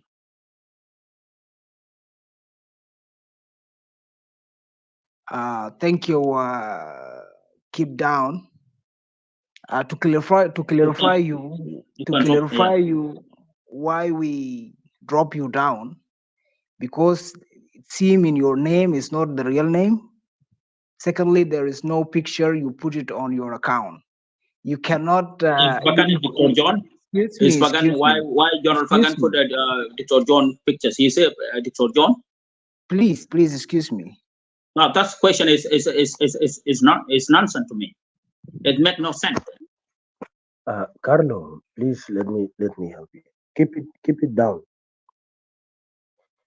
What we are doing here is for those who would like to join the podium and for those who would like to ask questions. If you don't share your name or your picture, simply you are not going to ask, or you're not going to share the podium. So, and I hope that this is clear for all of us. So there is nothing that there is nothing bad if you can't just share your name. So thank you. Continue, Comrade Carlo. Sorry for this time. Thank you, Comrade Desmond, to clarify to him. Alaipai, I think we give you the chance from the beginning. So in this time, you please, if you have, there is question that you left it, you do not ask. You have 1 minute to. Okay. You have 1 minute to raise your question, please. Okay. Carlos and my brother Dominican, could you allow me to just make a comment concern to the Honorable Permanent Secretary of SPLM, my brother Pagan Amum, as the son of nation of South Sudan. My brother Pagan Amum, I would like to ask you some few things that Nobody raised it up, but I am here to raise it up because you were a young man. I'm a young man, grow up. As the Torjol said, I educated in the war, I married in the war, as I did. To say dear, my brother Bagar Amum, you son of nation. No matter what tribe you are the head of the Torjol, leave you a dream of the SPLM. That's real SPLM that I'm here speaking to you. Why Salva Kiir went to the Italy? He get kiss, Mama Nyadeng get kiss, fit. Riek Machar get kiss, fit. And Salva Kiir he went to Nigeria, bringing TB Joshua. Please, Hold on a minute, hold on a Mordecai, minute. Sir, not bad. No, not bad. I'm not here to disrespect my comrade. This is my comrade. This is my comrade. I know him so long indeed. I want him to tell so us. conclude, please, because this is the I will second do that. I time. will do that, Suppose that we Carlos. will not give you again. No. I'm not going to disrespect. Just give me a little bit time to talk to my comrade. My comrade, No, I salute him. please. This is the second time for you. Suppose that Okay. we do not give you again, but Let me because say you my come word. up, Okay. we Let respect me say you my to word. give you I 1 will go. I minute, respect you. I respect you, my dear. Sorry, my so you brother. can conclude in seconds, please. Yes, let me talk. Why Salva Kiir go and get kiss in Italy? Number two, Salva Kiir said, I regret. Okay, thank Why he you. regret for?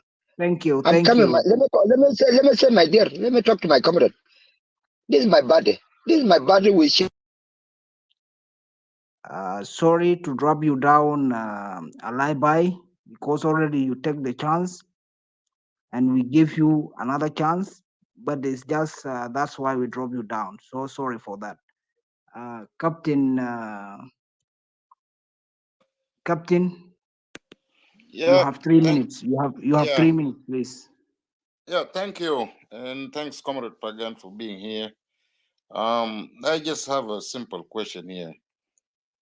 Yeah, way back, President Museveni made a statement comparing the political dilemma in Kenya, and he was suggesting that if South Sudan can use the same model, tribal model in Kenya, such as Denka and Equatorian unite, or Denka and Nuer unite, and then they form a government. Now, the same Museveni invite both President Salva Kiir and Riek Machar for retreat in Kampala to evaluate the ongoing peace, implementation of revised peace agreement. But for some reason, the meeting didn't took place. And now he extended the invitation to the partners of peace within the government. I think same the vice presidents. And my question is here: did Museveni invite you guys too, those of Soma and other opposition? And what kind of evaluation actually he tried to evaluate? And everybody know that the implementation is not going as it's supposed to be. Do you think he's tried to suppress or force those guys to accept the deadline or to conduct the election, or what he tried to do? Thank you.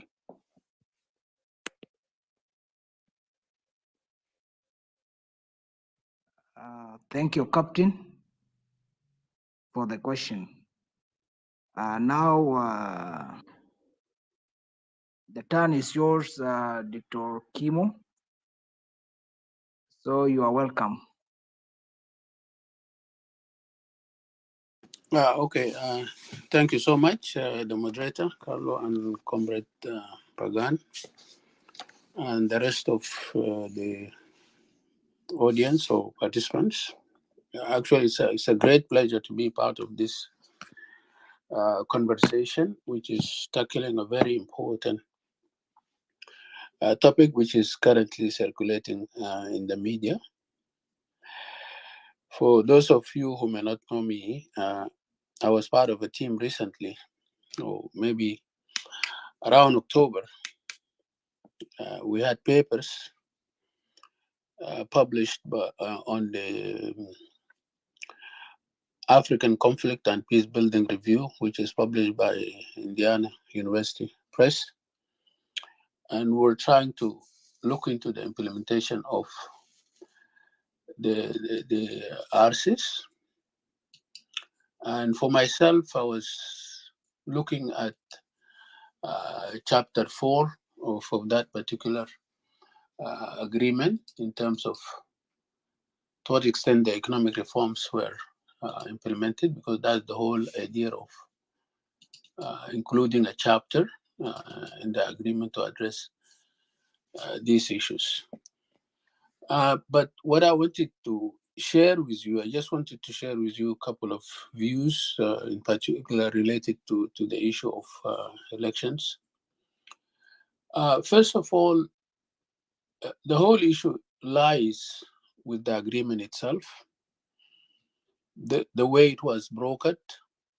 And for some of us as academicians, we believe that this agreement is not going to bring peace to South Sudan, leave alone the elections you are talking about, because it's like any other conventional agreement brokered by the regional or the international community. Their focus is always on power sharing and wealth sharing without addressing the root causes of the conflict. That's why some of us would expect this cycle of violence to continue, maybe for decades, unless we step back and reflect and ask ourselves how to break the cycle of the violence. And for me and other colleagues, we share the view that if the international community goes ahead and supports the government, you'll have two scenarios. Either the current government wins the election or it loses the elections. For some of us, in any case, violence is going to erupt because, as elaborated by Comrade Pagan, the minimum requirements for having a fair and free elections are not there.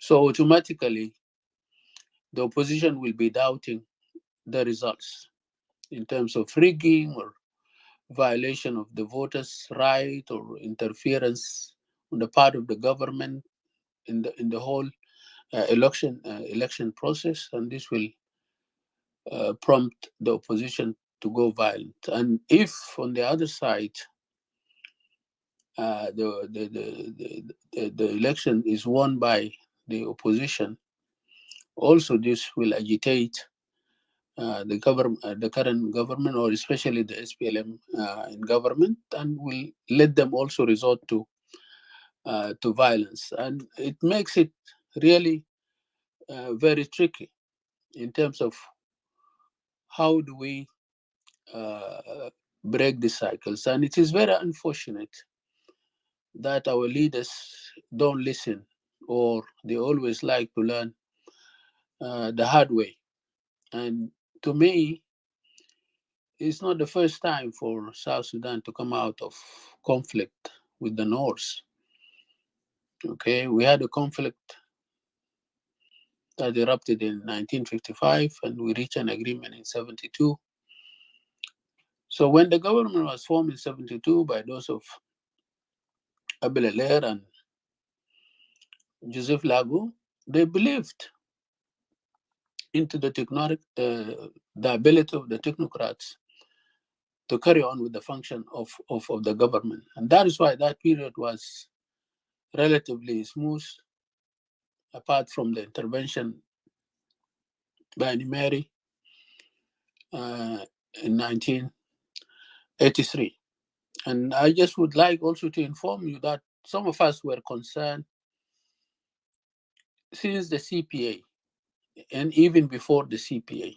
And a group of us were led by late Professor Paul Wani, if some of you know him, was a professor of sociology at the University of Juba, I mean at the University of Khartoum by then.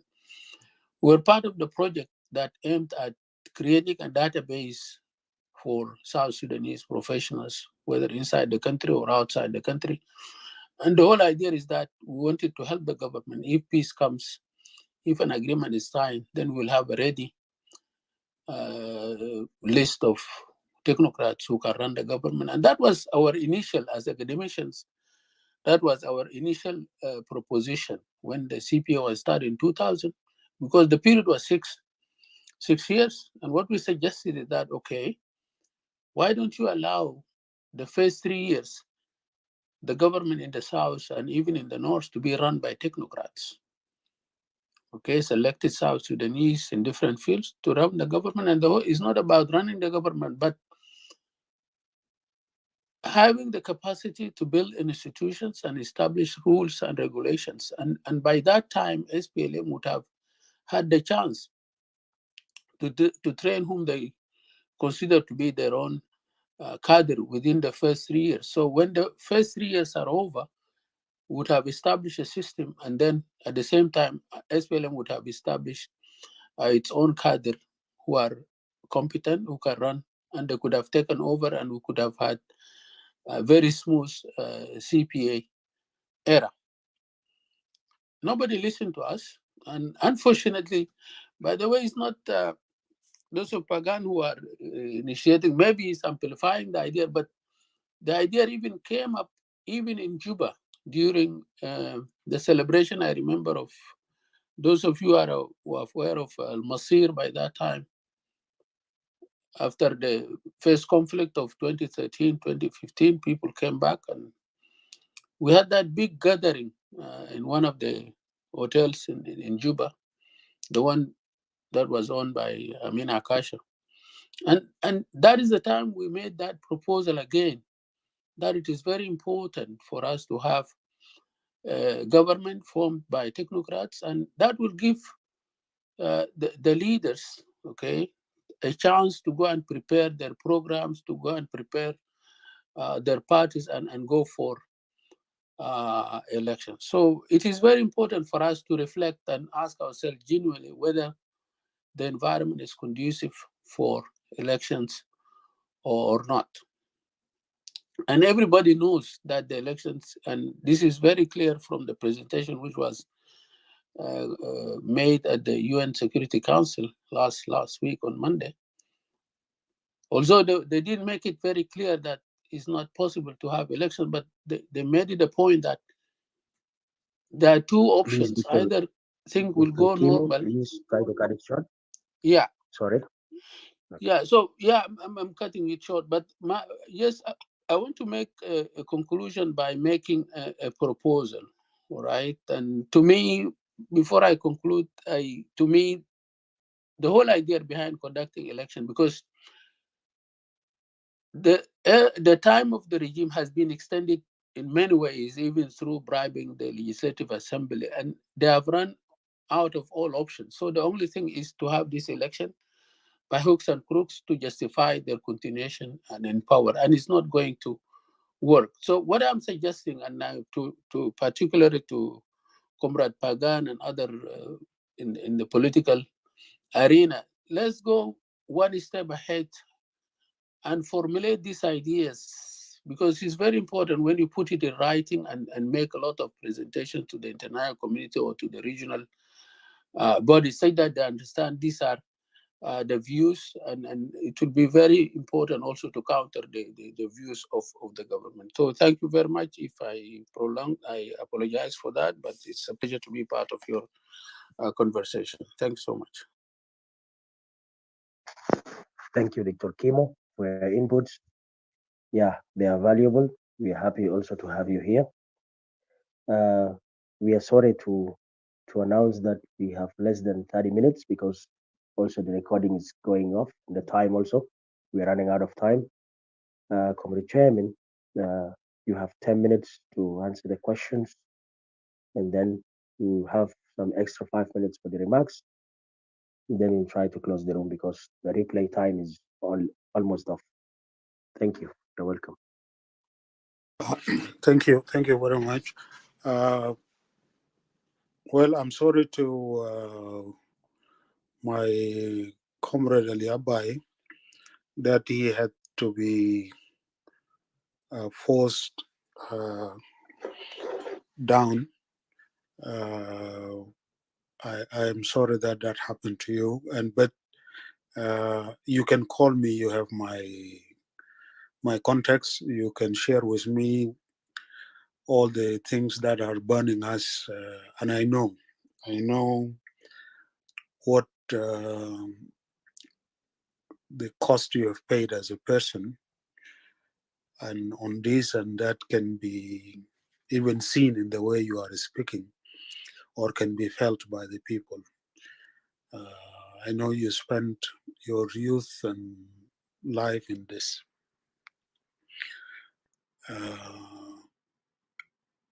And the questions you ask really, I will not go a lot into them because they are not related to the topic of elections. Like when the Holy See, Pope Francis, kissed the feet of our leaders, President Kiir, Dr. Riek, and Mama Rebecca. And that is the first time in history of the Catholic Church and of even and conflicts to have a situation like that. That act, which is inspired from the Lord Jesus Christ Himself, who washed the feet of His disciples. The Holy See did something. He humbled himself so much and begged those leaders to bring peace to this country, to this young country. And it is out of his concern and love for our people that he had to humble himself and humiliate himself in front of these leaders, kissing their feet to beg them to spare the lives of South Sudanese. And yet, they did not live to the expectations of our people. People thought that was blessings to them, and from there they would be peacemakers. Unfortunately, it did not show. The Pope is going to visit South Sudan, hopefully in the summer of this year, and he's going together with the Archbishop of Canterbury and the moderator of Presbyterian Church. And they are going in with a pastoral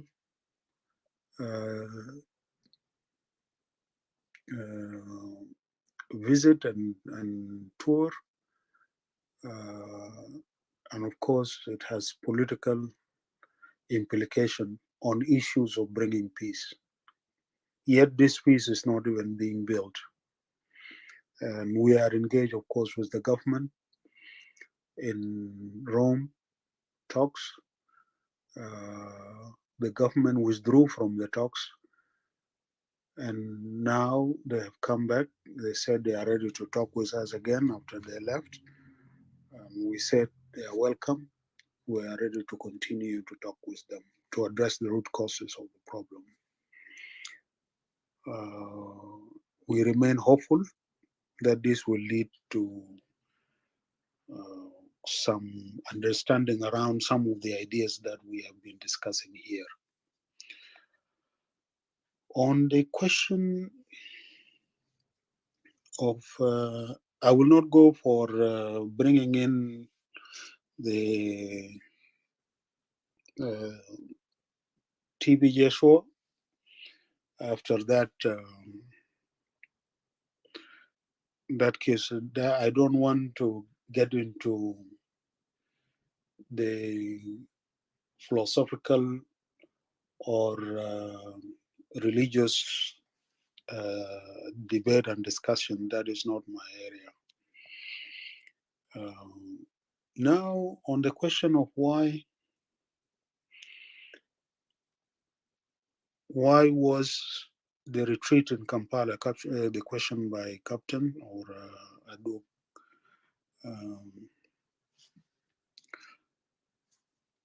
the retreat in actual fact was proposed by Troika, and Troika wanted to find some breakthrough on the impasse of implementation of the agreement, particularly the implementation of security arrangements as an important key element, even to create a semblance of an environment to hold elections. That was their proposal. And the parties, the first proposal was to have a meeting in which President Kiir and Dr. Riek Machar, the first vice president, attend. But both of them seems to have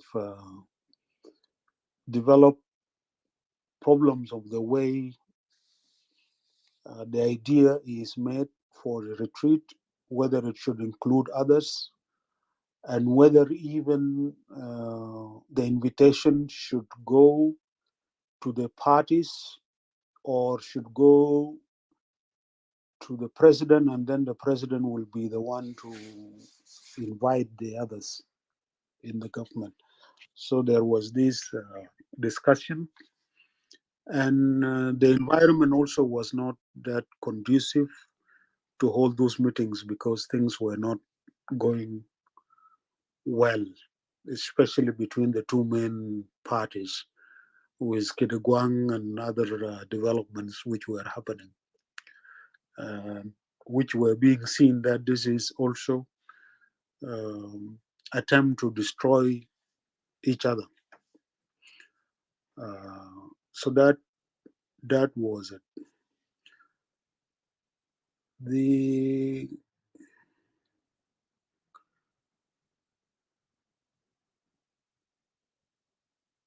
President Museveni position has always been clear that the solution to the problem in South Sudan is elections, just whole elections. And this is a position that he has been holding since 2013. President Kiir was against those elections to take place in 2015. And that led to the country going to war. And he continued pushing for those elections in 2015 as a solution. He was saying, you just let the parties just stop fighting and then go for elections. Then you have an elected government, khalas.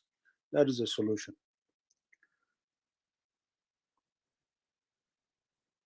President Museveni did not focus on the conditions of making elections free and fair and peaceful. whereby the results will not be contested and may turn into violence. He has always made the proposal but did not focus on those elements, which are very important for a situation like South Sudan. The proposal of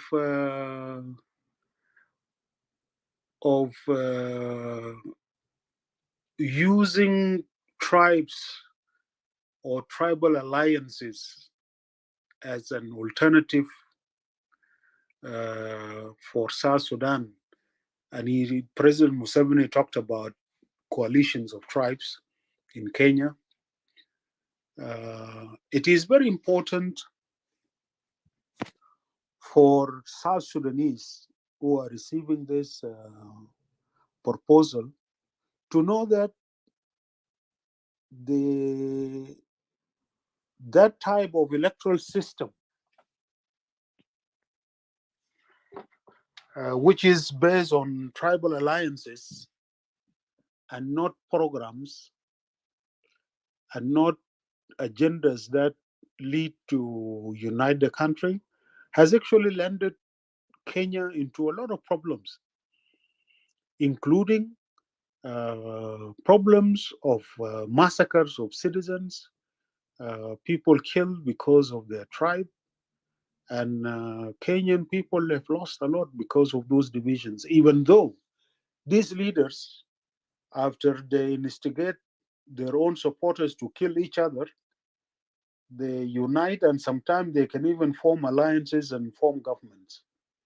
But that is at the cost of the national unity, and it has also lended them, the leaders, to be investigated and to appear in court in ICC.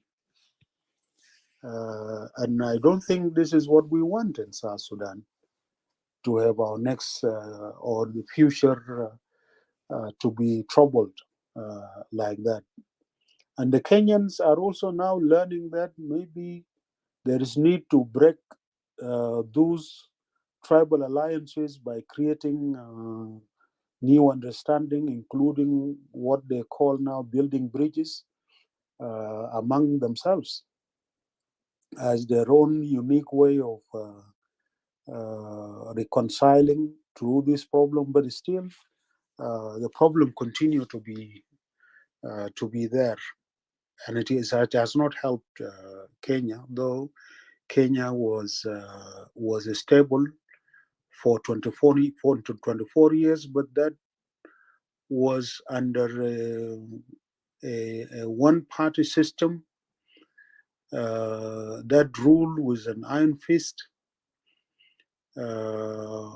especially after the death of the first president. The second president took over, and in the end, the very party itself got destroyed and disappeared. KANU disappeared with the system it had, and new parties had to emerge and come up from that. So it was not also a good example, but it is a lot to learn from. What are they trying to do with the retreat, and even with the idea after the retreat now they are reorganizing and to hold another meeting? It is basically to push for elections, but the dangers are there that those elections, if they are held without proper preparations and proper environment, and they are held under a government that is composed of the parties of the conflict, and which President Museveni also referred to, that this is a government of enemies.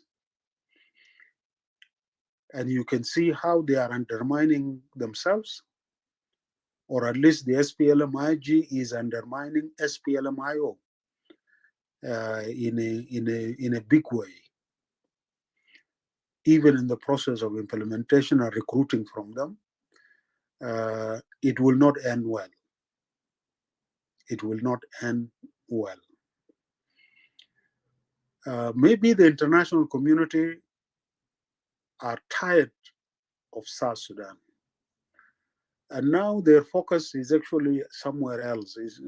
Now the focus is in Ukraine and what is happening in Europe, and the focus is in great power politics and competition, which is a new period that we are entering into now, with the competition between United States and China, and between United States and Russia, with what is happening now in Europe, with the expansion of NATO and the support that NATO is providing to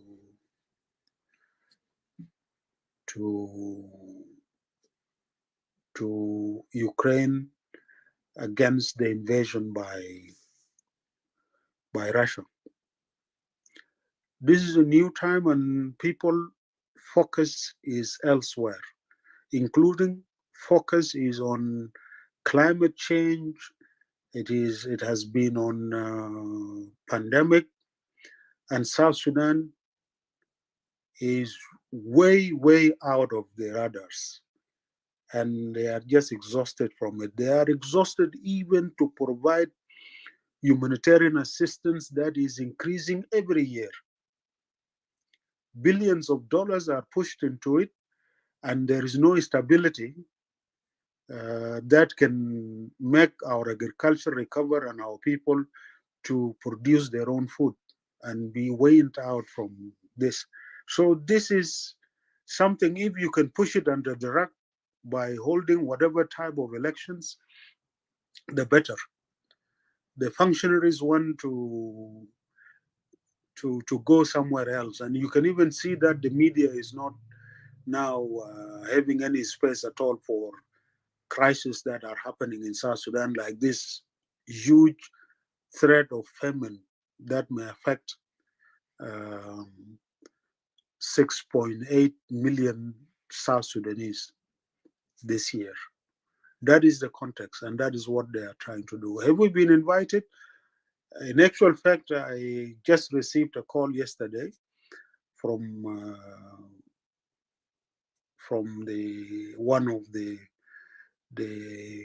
envoys of Uganda to IGAD and South Sudan, and who are also attending the talks in Rome, where I was informed, and there is an invitation, but not to attend the meeting, but to do consultations. And we said, yes, we welcome the invitation to consult. It will be an opportunity to engage, and we'll see. But we are not a party to the retreat itself, because the retreat is about the RRCs, which our position is clear. It is not being implemented, will not be implemented fully. It will not bring peace to South Sudan. That is why we did not sign it. That's why we are out of it. So that is what is happening. I would like to thank Dr. Kimu for his presentation, really very valuable to this discussion. And I get your proposal for us to concretize these ideas and share them with the region, with the international community, with our people, and among ourselves as South Sudanese, to really look for a way out. What would be the best way out of this jam that we are boxed in. And this cycle, can we break it so that we don't move from peace agreement to war or extension, or we move to peace agreement, election, then another war, and we go into this cycle, destroying ourselves to the point of not even knowing where are we going, where is this country going to. It is time for us to genuinely come together, use forum like this to develop ideas and share ideas. Whatever that any one of us come to share, they are not being shared that we have the solution. No, we are putting them there with humility as a contribution to maybe could be a solution, but for us to sound it among ourselves and develop them, like what we just have gone through now, through the questions that were asked and the comments that were made, particularly the last comments which were made by the previous all speakers, particularly Dr. Kimo, in the end. There is need for more discussions on these issues, and we look at them in depth, and we discuss them with a sense of responsibility to find a solution. And from the principle that we have a problem, it is our problem.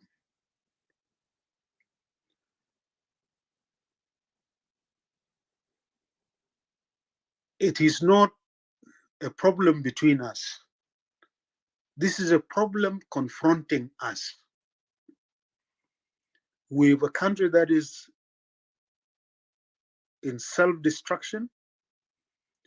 We have a country that has lost a vision, that has no direction, and it is spiraling down. And the situation of our people, including the life our people are living, is getting terrible by the day. It's getting worse. Last year was bad. This year is worse. Who knows, next year could be even terrible. What can we do to change this situation, rescue our country, and build a peaceful, just, and a prosperous home? A peaceful country in which we live in peace and harmony, united in peace and harmony. Can we create a situation where we can now sing songs of freedom with joy, as it is in our national anthem, where we can thank God and appreciate His grace for the abundance He has given us, and appreciate our heroes and martyrs, saluting them with honors for their sacrifices they have made to make us free. That is my prayer. That is our prayer. It is our dream, and I believe it will come true one day. Thank you very much. Thank you, Comrade Chairman. We regret for those who couldn't have chances to speak. We are left with like less than 10 minutes for the replay. Comrade Samuel and Dr. Kimo, each 2 minutes to conclude.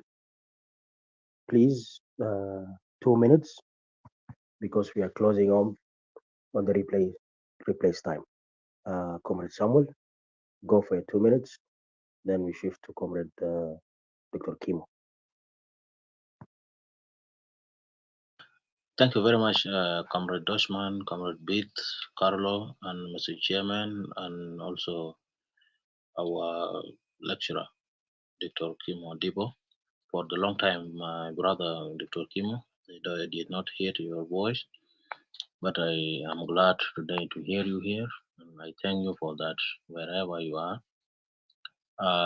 Guys, we have a problem in our country. I suppose to talk about the legal impact of this election if it take place, for instance, but it will not take impact. The issues of agreed upon election law is not in the place. Transition justice, which also the agreement they are assuming implementing it now, never take place, and it is a serious issue. Transition justice must take place. Even we, the opposition people who are talking about a change in South Sudan today, without transition justice and accountability for those atrocities happen in South Sudan, I'm speaking with you as a lawyer. There will no peace will take place in our country. A lot of people being killed, their home door to door, in Bor, in Malakal, and in main place of the conflict which erupted in our country, Juba. Can you believe up to that there are people staying in UN camp in Juba? This displaced POCs from 2013 up to date. They are still inside, and even they don't come out from there. The same situation. Wow, wow in Malakal, in Bor, in Bantu, the same situation. Can you believe Malakal town, one of the greatest town in the South Sudan, been demolished down? Even the material for the home of the people been removed and taken out by the looters. Can you believe today in South Sudan the gun is spread in the hands of the civilian? This election will not take place, and a lot of things are there. I want also to talk about those people who spoke before about John Graham. Yes, John Graham have died, but the idea of John Graham up to date is still working, is still alive.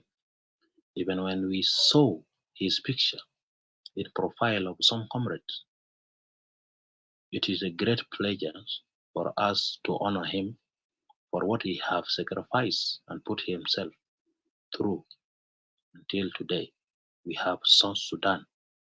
It is shame for somebody to Please deny. conclude, Comrade Samuel. Please, the Thank 2 you very minutes much. is over. Yes, Yeah. to deny what the effort John Grant have made with his comrade. I myself, I was in Ethiopia in a very early age, as some of people are speaking, and they are just Amer and whatever. Our country will be great, guys. Change will come to South Sudan. This election will not take place, although it's blessed with some people, but those are his political statements. As I told you before that there are no officials statement been put in place in front of the partners to this government. But let us wait, and the history will judge us. Even if it take place this election, it will not be fair, because election with the half of the population might be, if you take out the underage people who will not be in a capability of reaching to the level of voters, we can deduct also from this 50% remaining. You can imagine how many people will vote. And the Riala Odinga, the election of Kenya been cancelled by Supreme Court, the previous election of Kenya, and when it been repeated, the commissioner of the election commission was the main target to Samuel, be removed out of them. thank you. And yes, and Riala Odinga say that if election continue We're with the actually same running out of the system, replays time. yes, it will Please, be please. selection, not election. Thank you very much. Thank you. Thank you. Thank you, Comrade Samuel. Dr. Kimo, 2 minutes, please. Thank you so some much. final remarks. Actually, أنا كنت داير أقول حاجة, but you offered me the opportunity. But what I wanted to encourage people is what is at stake is the country. You cannot imagine a blessed country like South Sudan would have over 50% of the population outside the country at the moment, whether they are displaced.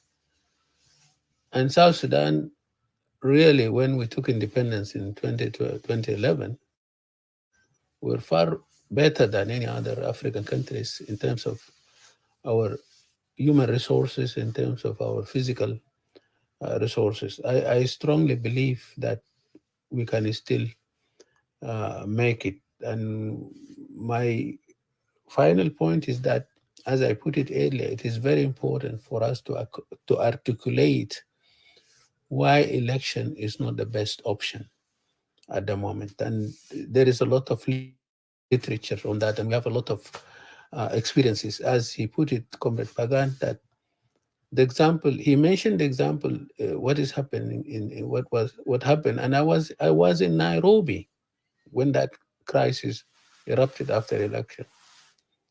The same thing is happening in Ethiopia because of the orientation. And unfortunately, some of us were advocating this federalism, which is based on ethnicity. If it is not working with my neighbor, why should I think it could work with me? Right? And I think this is our country. We should be able to articulate our views that election, yes, but not this now, because there is no single ingredient is in place for you to conduct these elections. And I think it is not up to Pagan or one or two, but everybody should take it upon himself or herself to advocate, okay, and make sure that this election doesn't take place. And let us find other ways of breaking the cycle of the violent conflict in our country, so that we don't want to go back to war. We don't need to go back to war, because if we go back to war, that's the end of South Sudan. Thank you very much. Thank you, Dr. Kimo. Yeah, definitely. We don't want to go back to war. Uh, before we close the room, please let me thank our moderators who have been here since the beginning of the room, Comrade Beth, Carlo, for their efforts. And also, I would like to thank our presenter,